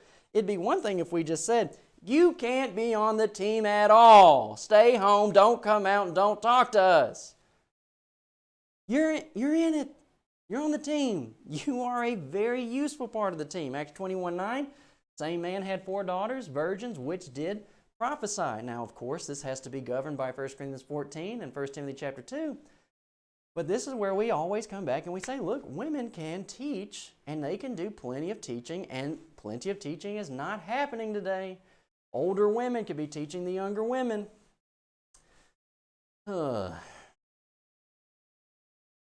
At some point, you would think with all the marriages that fall apart, somebody would start coming up with some good advice. Well, you just can't put 2 people in a marriage where physical stuff is always their goal.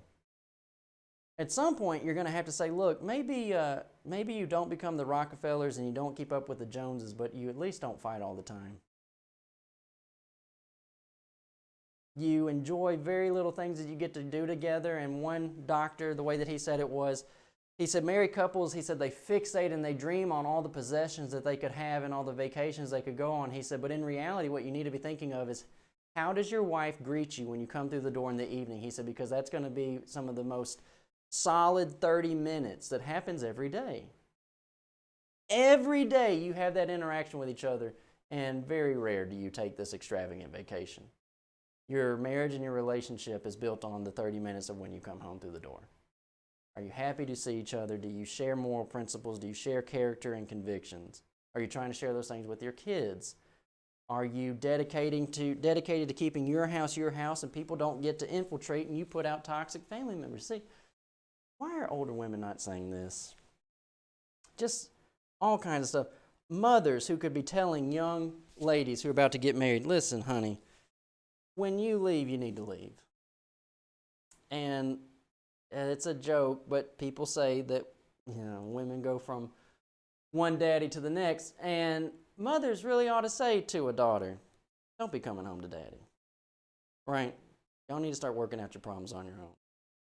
And, men need to start telling the young men, look, you don't just get to pull man of the house card per se. You're going to have to really be a man of character. You're going to have to be honest. You're going to have to try to do the right thing, because women will see when you're not doing the right thing. Self-motivated pride and ego and arrogance, kids see through that too.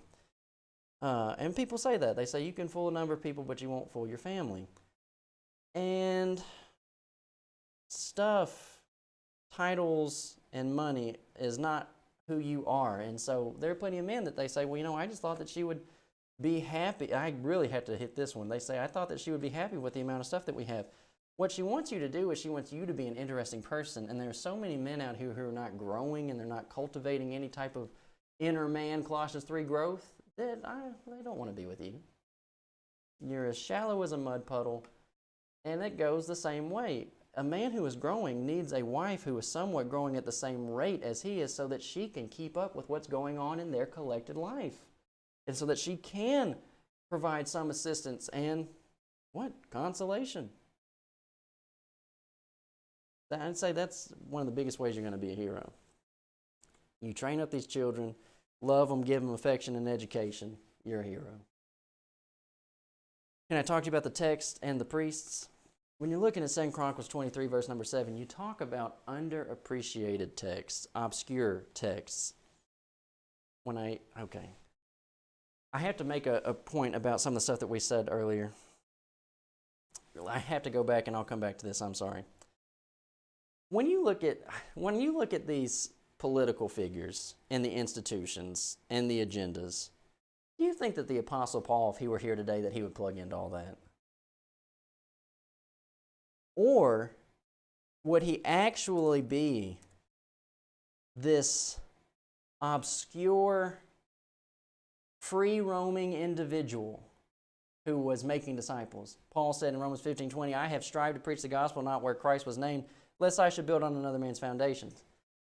I think that if he were around today in the exact world that we live in with the internet and everything and the lectures and the institutions and whatnot, that I think that he would still be, in some sense, relatively unknown, aside from the fact that you would not be able to avoid him in this regard. Look at this. Acts 21. And verse number 27, and when the 7 days were almost ended, the Jews were of Asia. When they saw him in the temple, they stirred up all the people and laid hands, saying, crying out, Men of Israel, help! This is the man that teaches all men everywhere against the people in the law in this place, and further brought Greeks into the temple. Verse number 29, they had seen before him with Trophimus the Ephesian, whom they supposed that Paul had brought into the temple. And all the city was moved, and the people ran together, and they took Paul, and they drew him out of the temple, and forthwith the doors were shut. And when they went about to kill him, tidings came unto the chief captain of the band of all Jerusalem, and was in an uproar. I think that he would be relatively obscure if he were alive today, aside from the fact that he would constantly be in these headlines. And what these super polished political figures inside of your institutions of the brotherhood would say, doing more harm than he's doing good. Don't you know that you go about things this way, you're just going to push people away, going to run them off.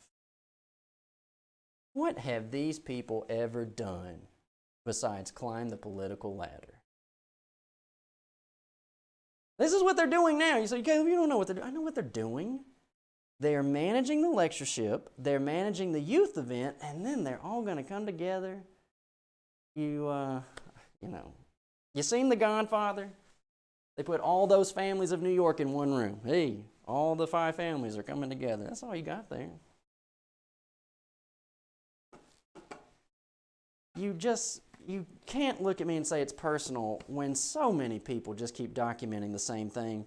And one book that I don't have with me today, and B.C. Goodpasture wrote about it, Rex Turner wrote about it, freed Hardeman 1955 lectureship. They put Leroy Garrett in jail for trying to accept an invitation to go to young men's dorm rooms to have Bible study that he was invited to. And H.A. Dixon and G.P. Boy, it's a lot of names. His name's not G.P. C.P. Rowland. H.A. Dixon, C.P. Rowland had Leroy Garrett put in jail, spent the night in jail. Why? Trying to ask a question at the open forum, trying to talk to young Bible students. How dare you? Can I tell you what the problem is? This is the problem. H.A. Dixon stopped him in the stairwell or a hallway or something. He said, "What are you doing here?" Leroy Garrett said, "What are you afraid of?" To be a priest in 2 Chronicles 23:7, people don't like when I use the word dude, but I'm saying, you read Isaac Errett, volume number 1, Old Testament Studies, Evening with the Bible. If you are a priest, a Levite, you are a burly dude. Why? What are they doing twice a day? Morning and evening. Morning and evening. They're doing it every day. What are they doing every Sabbath day? What are they doing on the first of the month? What are they doing annually? They are bringing in these cattle. They are slaughtering these cattle. They're butchering it. They're hauling it up and heaving it up. This is a lot of work. And at any moment's notice, the Levites are in a battle. 2 Chronicles 23, verse number 7, the Levites shall compass the king round about, every man with his weapon in his hand. Whosoever else cometh into the house, he shall be put to death. But be ye with the king when he cometh in and when he goes out. Look, when they do the treasonous acts, the conspiracy against Athaliah, the priests are all conspiring with themselves. We're going to be the ones who hold the weapons. You're sissy, wimpy, dweeby, nerdy preacher. I talked to someone the other day. I said, these brethren who don't do evangelism are losers. And he said, well, I don't understand calling them losers. You know what? You're probably in their group, which is why you're saying it. Look at this. What does Jesus say? You're worthless. I just said you're a loser. If you're not evangelizing, you're not influencing somebody, Jesus said you're good for nothing. Matthew 5:13. So, when you think about a priest in the Old Testament, what do you think about? Well, they're not these wimps. I was talking with a brother not long ago, and he was at Harding years ago while Jimmy Allen was there, and he said, one of the things that I really liked about Jimmy Allen, he said, was Jimmy Allen, he said he took his Bible classes seriously. He said when he came in the room, it was business. Boom, ready to go. He said, but there was another aspect of Jimmy Allen. He said, he was masculine. And he said back then, he said there were plenty of these preachers, he said they were slovenly, just a mess, and the way he said it was they're a bit puffy, they're fat. Jimmy Allen, in shape, masculine, getting business done. That was the idea. I have never known anybody who looked at these dweeby, overweight preachers and said, Mama, you like that? Look, do you honestly think if we're out here and we're talking about the business of motivating young men? Some people say there are plenty of young men that would like to basically do nothing and get to be that size. Weapons in hands. Anybody around Athaliah gets put to death. Here's Numbers 25, 7 and 8. When it's funny how people pronounce stuff. I say Phinehas, and I have a friend of mine who is not Southern, and he says Phineas. Phineas, the son of Eleazar, the son of Aaron the priest, saw it. What's happening? A Moabite woman is approaching the tabernacle, which is what? Call it the White House. You don't just get to randomly walk up to the White House. A Moabite woman is approaching the tabernacle. He rose up from among the congregations, took a javelin in his hand, and he went after the man of Israel into the tent and thrust both of them through, the man of Israel and the woman through her belly. So, weapons in hand. You don't just pick something up one day and say, I think I'll take a whack at this. These men are obviously training themselves. 2 Chronicles 26, 17 through 20. Azariah the priest went in after him, and with him 80 priests of the Lord that were valiant men. They're already practiced in this field. And they withstood Uzziah the king and said unto him, it appertaineth not unto thee, Uzziah, but to burn incense unto the Lord.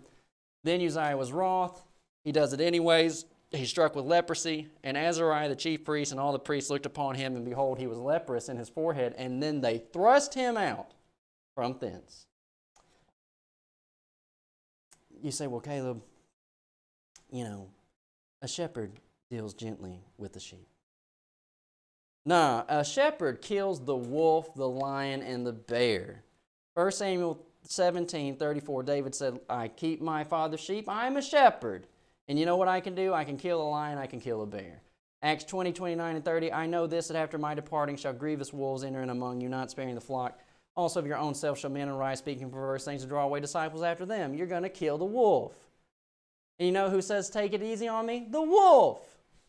All you out here saying, well, you can't do this, you can't do that, who never do anything. I tell you, young guys, you're coming up, you're getting out of school, you're going to be going somewhere. Get ready for this stuff. And my thing is, prepare yourself so that you at least have some idea of what your next move is. It's all a chess game. And here's where I say, this is what you do, what the priests were doing. The priests had a 6-year window to toughen up. And he was with them, hid in the house of God, 6 years, and Athaliah reigned over the land. Now look at this. 2 Chronicles 23, 1 and 3. And in the 7th year, Jehoiada strengthened himself, took the captains of hundreds, Azariah the son, and it goes through all these lists, and they went about in Judah and gathered the Levites out of all the cities of Judah, and the chief of the fathers of Israel, and they came into Jerusalem, and all the congregation made a covenant with the king in the house of God, and he said unto them, Behold, the king's son shall reign as the Lord hath said of the sons of David. 6 years, they got themselves ready. They toughened up. You always need to be toughening up. 2 Timothy 2:3, you endure hardness. 2 Timothy 2:15, you study to show yourself approved. Ephesians 6, you're putting on the whole armor of God. Who was Paul talking about in the first century? He just said in Acts 19, Luke documenting for Paul, in Acts 20, he said, of your own selves, wolves are going to arise. Yeah, it's like, yeah, immorality comes out of the world. But there are wolves inside of the congregation, and they need to be weeded out. Give you a tidbit really quickly about priests. You say, what does a course mean? It says he got all the courses of the priests ready to basically enact this treasonous move. Easy way to remember it is 1 Chronicles 24. Why? Why is that easy? Because there are 24 courses of priests. It says in verse number 4 of 24, Thus, among the sons of Eleazar, there were 16 chief men of the house of their fathers, and 8 among the sons of Ithamar, according to the house of their fathers. There are 24 courses, and they're found in 1 Chronicles 24. What does that mean? That the different jobs and work that had to be done were delegated across 24 courses of men, and there would be various numbers of men inside of those courses. And so what it means in 2 Chronicles 23 is that he basically recruited a very large number of people, and they said, this is the day we're going to get it done. And I'm telling you, these were top-notch men. Can I tell you another thing about politics and the partyism? And when I read this history, you know, these people, I like all of them. Right? And I can read stuff and basically try to relate and understand. But one thing that I have noticed, Ira Rice, he writes Contending for the Faith. Not everybody was being as serious as Ira Rice was. And then you move over and you go over to Spiritual Sword. Not everybody was being as serious as Thomas Warren was. And so when I talk about what I really, really want, is I want top notch. Because I want to be motivated. And I want to motivate. This is real deal for me. I love it. I love people. Y'all, I do. I love people. They are interesting. They have these backgrounds. And more times than not, they just have this unrecognized potential that you try to get them to see, and they self-deprecate. You know, one time I was talking in conversations with my brother was still here, Micah was still here. And I said something about the colleges. And I said, you would think that at least the colleges or the schools of preaching would have debate teams. And my brother said, that wouldn't work. Because anybody that came out, you'd cut them from the team. And I said, you are absolutely right, I would. If you're not going to give me top notch, if you're not going to come out and motivate me and motivate the young men and protect the young men when the power struggle starts trying to crank down on them, then what are you doing? When you had this revolt, when you had this conspiracy happen in 2 Chronicles 23, what you had was top notch. That is that belongs unto the Levites from 20 and 5 years old upward. They shall go in and wait upon the service of the tabernacle of the congregation, and from the age of 50 years they shall cease waiting upon the service thereof and shall serve no more. These are the toughest men of a particular age group. They are trained in the weaponry and they are smart. Use your brain. What did he say to these people? This is the thing that you shall do. A third part of you enter on the Sabbath day of the priests and of the Levites shall be porters of the doors.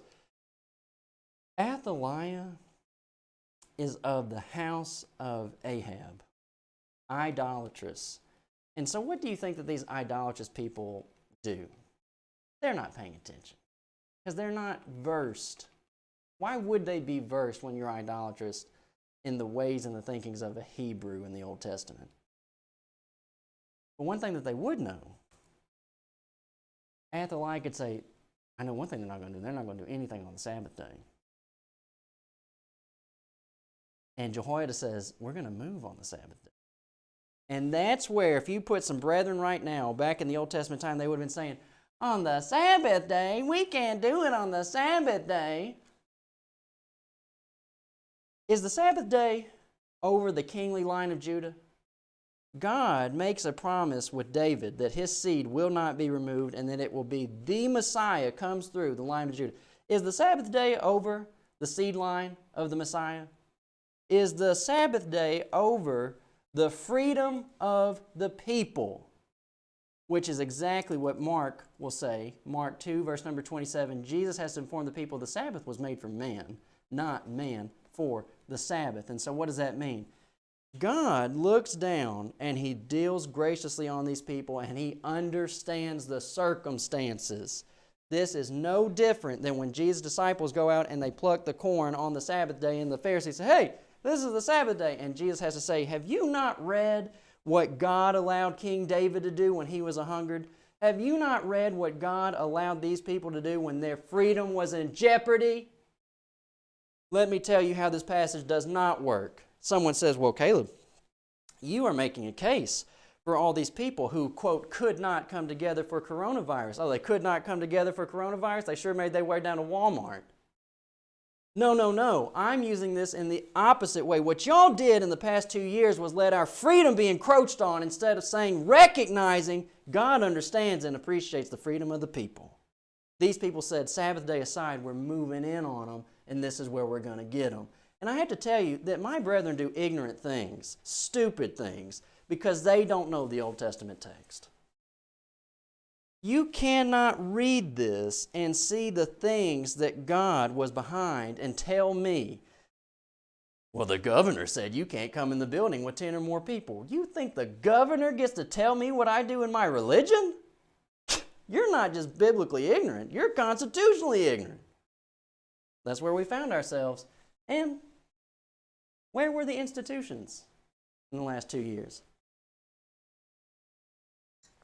We didn't shut down.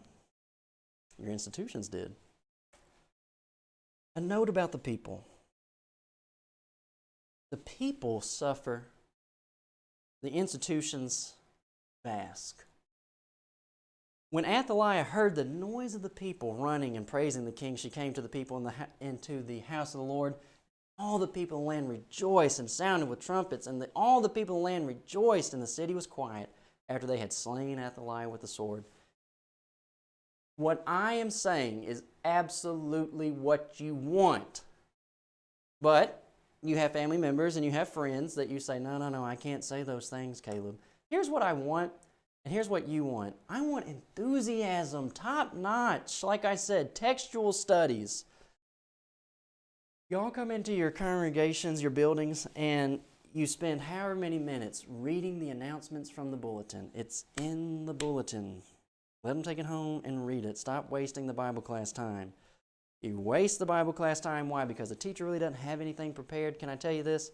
This is just a little anecdote. When I was a teenager and I took piano lessons, I had the capability to very quickly pick stuff up, which translated to I didn't practice as I ought to. And so on days where I knew I hadn't practiced as I ought to, and I come into my piano lesson with my teacher, and I knew I wasn't going to be able to span the whole class period, what I would do is I'd just talk to her. And at that age, I could probably bring up stuff that would deviate her attention, and we would spend a lot of time talking, and then we would be out of time. And I'm saying, I know that I did that. Your preacher does that. He comes in, and when we were at Memphis School of Preaching, Barry Grider would come in and talk about Alabama football for however long. He's not there anymore. But he talked about Alabama football for however long, then he started talking about politics for however long. It was because he didn't have any class material. And that's exactly why I full out, middle of the classroom, read books through his nonsense. Because he didn't have anything prepared. That's disrespectful. It's disrespectful to us, the students, that you didn't put anything into the class. I want enthusiasm, and I want textual study, and you want it too. And the only way we're going to get that is when parents start waking up and they emphasize with their children kingdom activity over sports. It's just a shame. There are parents out there, they take their kids out of the public school system, they homeschool them, and then they have to go to Bible class with those same kids. Kids don't know any Bible. They're not studying the Bible at home. And let me tell you something about Sunday school. These Sunday school teachers can't do with your children what you ought to be doing with your children at home. It's the same thing for the public school. Walter E. Williams, he has died, but he was a professor and a teacher of economics, and he would tell people, look, the public school system can't do anything with your child if you won't discipline him at home.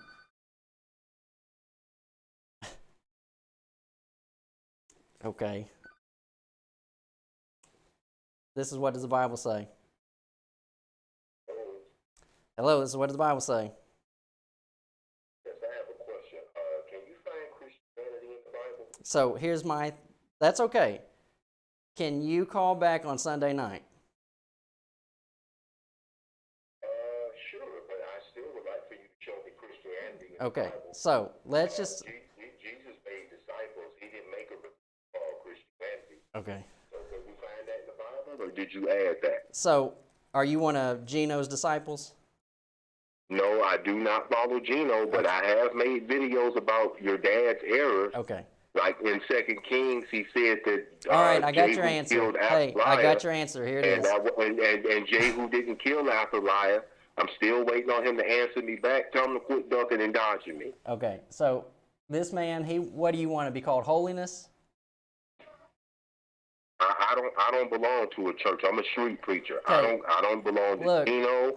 I don't belong to none of that stuff. Okay. So you said a moment ago, Jesus made disciples, and what were the disciples called in the first century?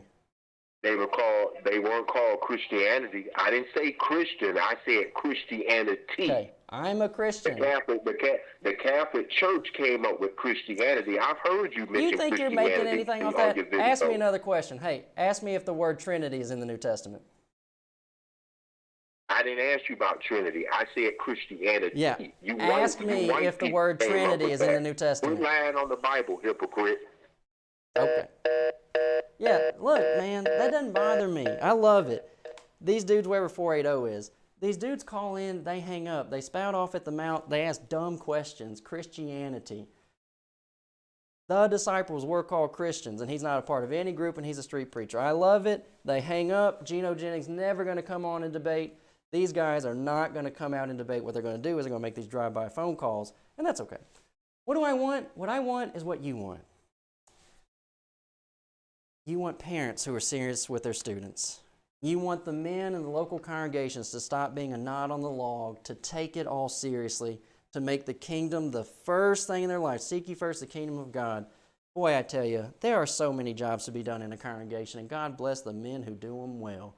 Individuals who take the treasury work seriously, you are allowing that to be cared for, taken care of, top-notch, airtight, and that frees up other men to do other things. Men who recognize, look, one man in the congregation can't do everything, and they volunteer. Let me start arranging door knocking. Let me head up door knocking. And then Ted says, hey, if Bill's got that covered, let me start writing for the bulletin. Let me start writing for the newspaper. What can we do? Let's have in-home Bible studies. These people go out, they're really good at setting them up. Again, Ted is really good. Don't use Ted, use Bob. Bob is really good at coming in and actually doing the home Bible study. I say that, and everybody knows that the church is not being worked that way right now. Everybody knows that.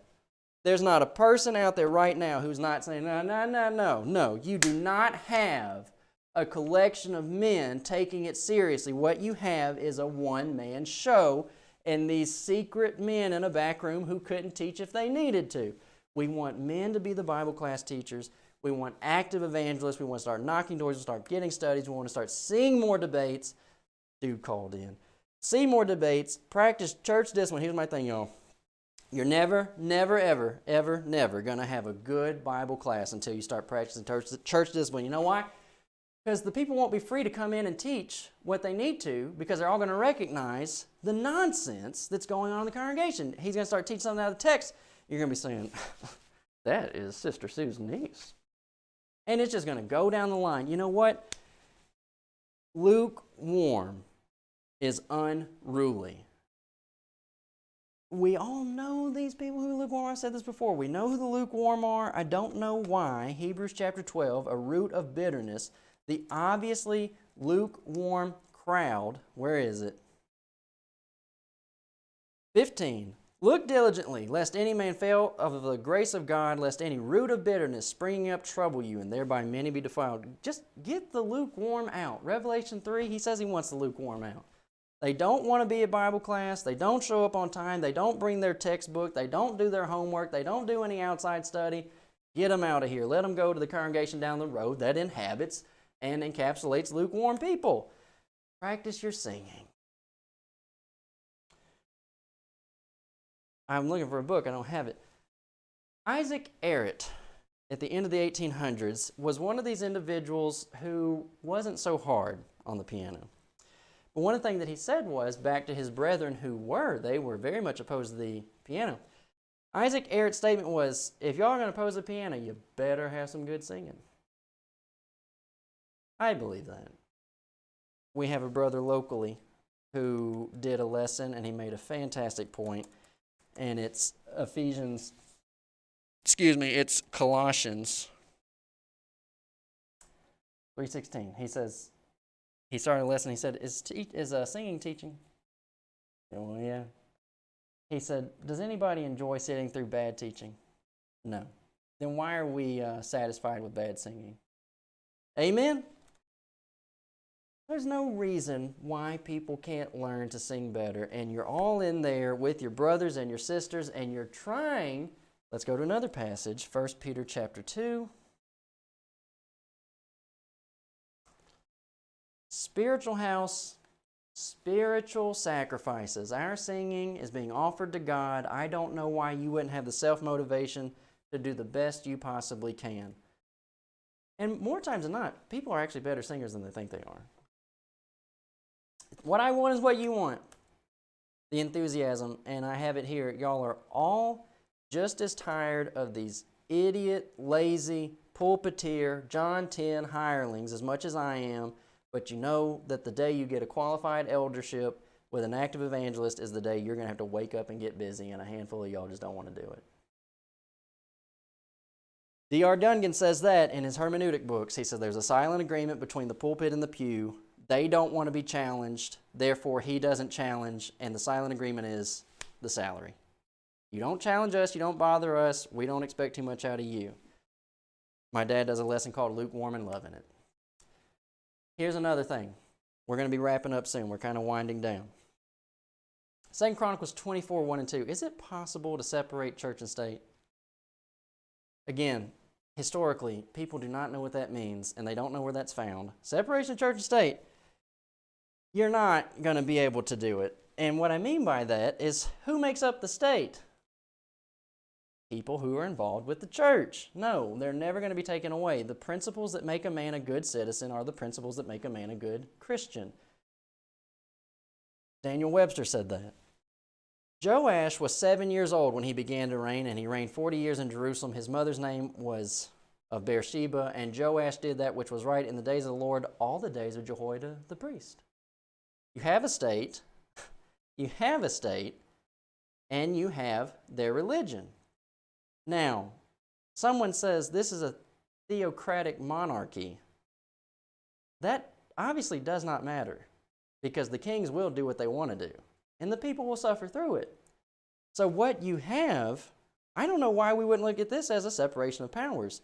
You have the high priest, you have the king, you have the priests, you have the princes and the judges. It's not just, Old Testament Israel is not a tyrannical system. But what you have is Jehoiada, as long as he is alive, he influences the state. Which again is where I put out these recommended readings: Julius Caesar, the political philosophers, Frederick Bastiat, the law, Foy Wallace, civil state, Foy Wallace, Christian in the government. And I tell people, you can read David Lipscomb on civil government. David Lipscomb can be a good man. That's fine. That book is junk. He's got it where you can't even work for the post office. So you can read it and figure out for yourself why it's junk. And I'll let you know too, we're always cooking up ideas. And so coming soon is relative term. At some point we are going to start introducing a second paper aside from our Informer that comes out every Sunday, and it's going to be called Christian Citizen. And it's where we're going to get to talk about this type of stuff. 2 Chronicles 24, the Judges, all these biblical texts that do bear significance to your day-to-day life as a citizen. And all these people who say, well, a Christian can't dabble in this or that, you may not always want to. I don't think it's okay for us to say that you cannot. People say you can't mix politics and religion. You can't talk about politics from the pulpit. Well, one man said you ought to preach with the Bible in one hand and the newspaper in the other. Why? Because one directly affects the other. How we live as Christian citizens affects the state. So you can email me at calebgrobertson@gmail.com, and we'll start building a subscription list for that. Christian citizen coming soon, calebgrobertson@gmail.com. A revolution is not anarchy. You know, I had someone tell me before that George Washington was in sin because he revolted against England. And so my response to that was, so God expects us to just abide tyranny. And he didn't know what to say to that. And then the next comment was, you know, it's in the Constitution, it's in your own governing document, that when the collection of people see an unjust government, it is then incumbent upon them to throw off said government. And I said, throw off is revolution. Well, I don't know that he knew that was in there. Revolution is not anarchy. You can throw off and immediately start building up. Then all the people went to the house of Baal, break it down, break his altars and his image in his pieces, and slew the priests of Baal before the altars. And Jehoiada appointed the office of the house of the Lord by the hand of the priests and Levites, whom David had distributed in the house of the Lord to offer the burnt offerings of the Lord, as it was written in the law of Moses. When they threw off an unjust government, their immediate action was return to law. And I say that when they were done with the Revolutionary War, the immediate response was, Articles of Confederation are not working, we have to get something better in place. They wanted law. History repeats itself. That segment of history will have to repeat itself. When a government is thrown off, a new system of order, just and honest, has to take its place. And here's the goal of the government. 2 Chronicles 23:21, and all the people of the land rejoiced, and the city was quiet, after they had slain Athaliah with the sword. 1 Timothy 2:1-2, I exhort therefore that first of all supplications, prayers, intercessions, and giving of thanks be made for all men, for the kings, and for all that are in authority, that we may lead a quiet and peaceable life in all godliness and honesty. The role of the government is to protect the citizens from foreign terror, sometimes domestic terror. The role of the government is not to be in every aspect of your life. They are not your daddy. They are not your big older brother, George Orwell, 1984, but the role is to be out of the way and provide a quiet and peaceable life, and really to protect natural rights. It's what the people want, and some people just get in the way. Can I make another point out of 2 Chronicles 24? The text says that he was 7 years old when he began to reign. Nobody said that he's 7 years old right now. It came to pass that after Joash was minded to repair the house of the Lord, you say, 7-year-old came in and said, hey, we need to fix up the temple. No one said he's 7 years old right now. And he's obviously being assisted by Jehoiada as he makes his way. It comes to pass that he's minded to repair the house. He gathered together the priests and Levites, said to them, go into the cities of Judah, gather all Israel money to repair the house of your God from year to year. And the king called Jehoiada the chief and said to him, why hast thou not required the Levites to bring in out of Judah and out of Jerusalem the collection according to the commandment of Moses, the servant of the Lord, congregation of Israel, for the tabernacle of the witness? And here's my point. He has the mind to accomplish it. Verse number 10 of 2 Chronicles 24, all the people are very excited about it, and all the princes, all the people rejoiced, and they brought in and cast into the chest until they had made an end. They are all very supportive of this idea. Who got in the way? The clergy. I have to say it again because it's in the text. The people want it. Someone has the idea. The people said, yes. Who got in the way? Thou and the Levites. They were not fulfilling their role. What I said a moment ago, what I want is what you want, which is a godly home, enthusiasm, a plugged-in local congregation that is thriving and active and vibrant. And it's the politics that's keeping you from getting it. The clergy is getting in the way. Joash was minded. The people wanted it, but the priests held up the process. And it says in 2 Chronicles 24:13, so the workmen wrought, and the work was perfected by them, and they set the house of God in his state, and they strengthened it. Can I tell you what lectureships are? Dan Winkler at Polishing the Pulpit. Joash says, we need to fix the temple. And the people said, yes, that's a good idea. And the clergy was inactive. And here's what you get at all these lectureships. You're going to get endless sermons over and over and over from these lectureships where they're going to say, here's what's wrong with the house of God. 1 Timothy 3:15, the church is the house of God. Here's what's wrong with the house of God. Here's why the house is that way, night number 2. Here's why the house got in that shape. Here's how we're going to fix the house, night number 3. Night number 4. Here's what it's going to cost to fix the house. No one ever fixed the house. Why? Because local work is not happening. Local congregations are not doing what? They're not hosting meetings longer than 3 days. And when you host a meeting, you're just bringing in a brotherhood politician to talk to the already saved people. I hear you, people saying, well, door knocking is labor intensive and door knocking XYZ. Politicians still use door knocking. It's cost effective. It's personal. I see different people who are not preachers. They're members, Christians of the body of Christ, Christians in the body of Christ. And they're getting home Bible studies. And they are immersing people. But they're usually they are the exception to the rule of congregations. And usually they're not really appreciated either. This is what you get over and over and over in the lectureships, how we're going to do it, why we need to do it, what it takes to do it. Never do it. Debates, home Bible study, literature, local autonomy. But you come to the text and you say, Caleb, what's the point in it all then?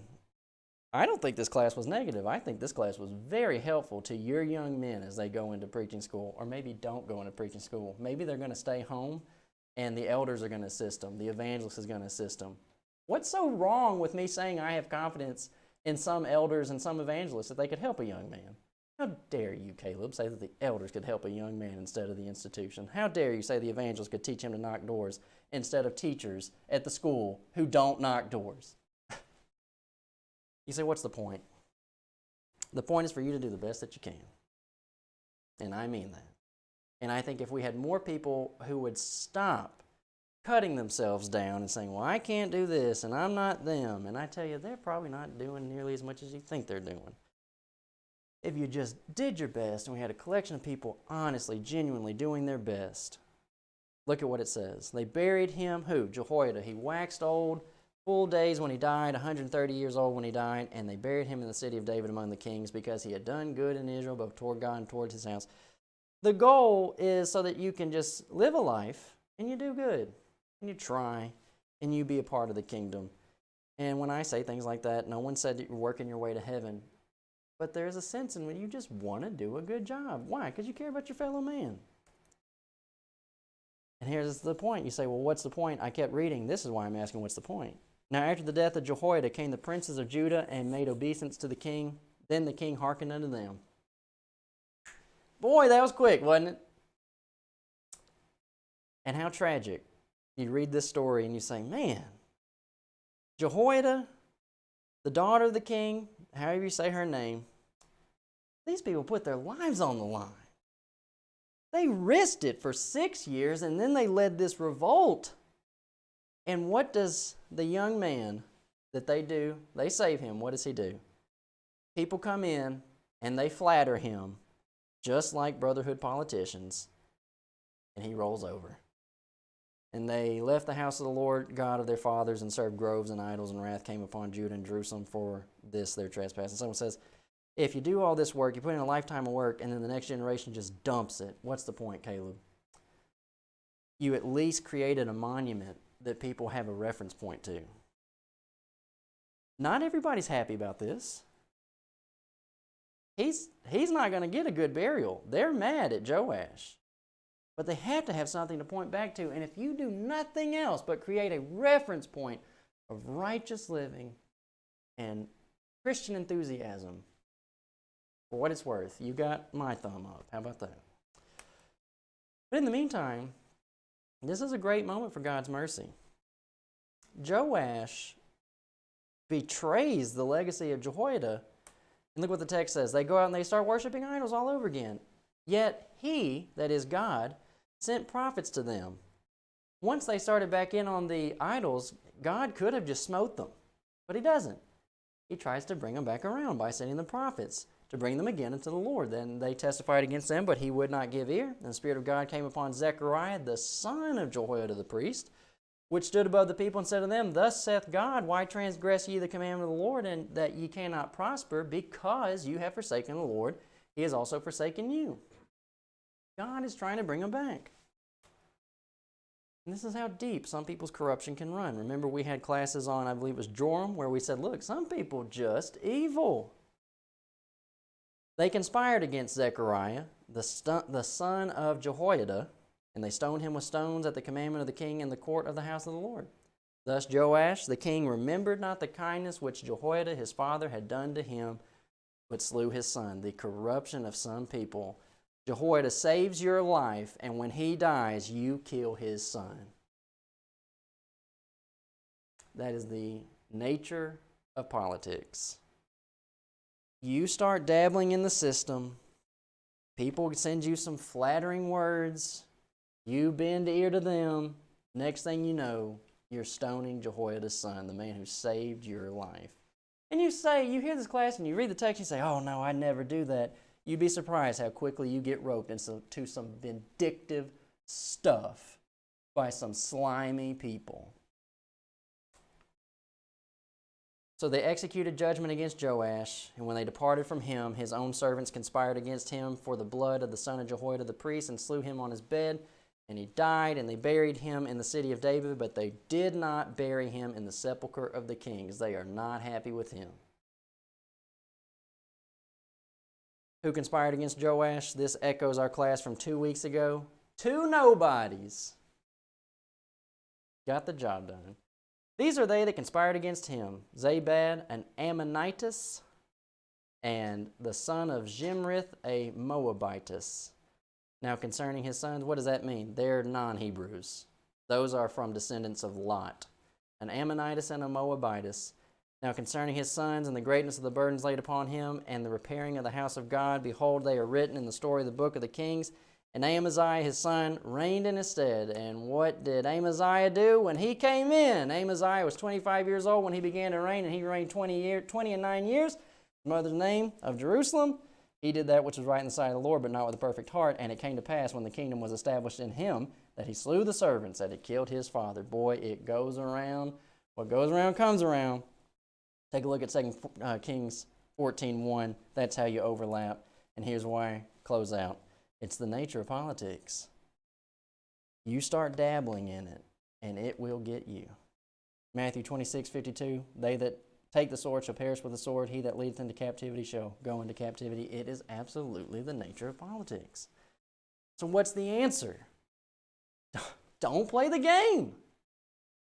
Me exposing the machine and the system, that's not me playing the game. I'm not trying to be heavy-handed. And someone says, at the beginning of the class, you said your dad did what he did and he didn't go through GBN, or he didn't go through Truth for Today, or Good News, whatever that one was called. I'm not trying to be ugly. I just can't remember all of it. I'm not saying that you have to come up underneath me and my dad. I'm saying to you, try to do local work where you are with your brethren. Instead of shipping people off to school, try to teach them in the local congregation and help them out. It's the nature of politics. 276-806-3641, Caleb G. Robertson at gmail.com. Hello. Can you hear me? I can hear you. Okay. Yes, I just have a comment. Okay, you hold on a second. Caleb G. Robertson at gmail.com, 276-806-3641. Find us. All my internet's down. Informer every Sunday. See what does the Bible say at nighttime. I'm ready to go off. We'll come back later on. You have a good rest of the day. Hello. Now,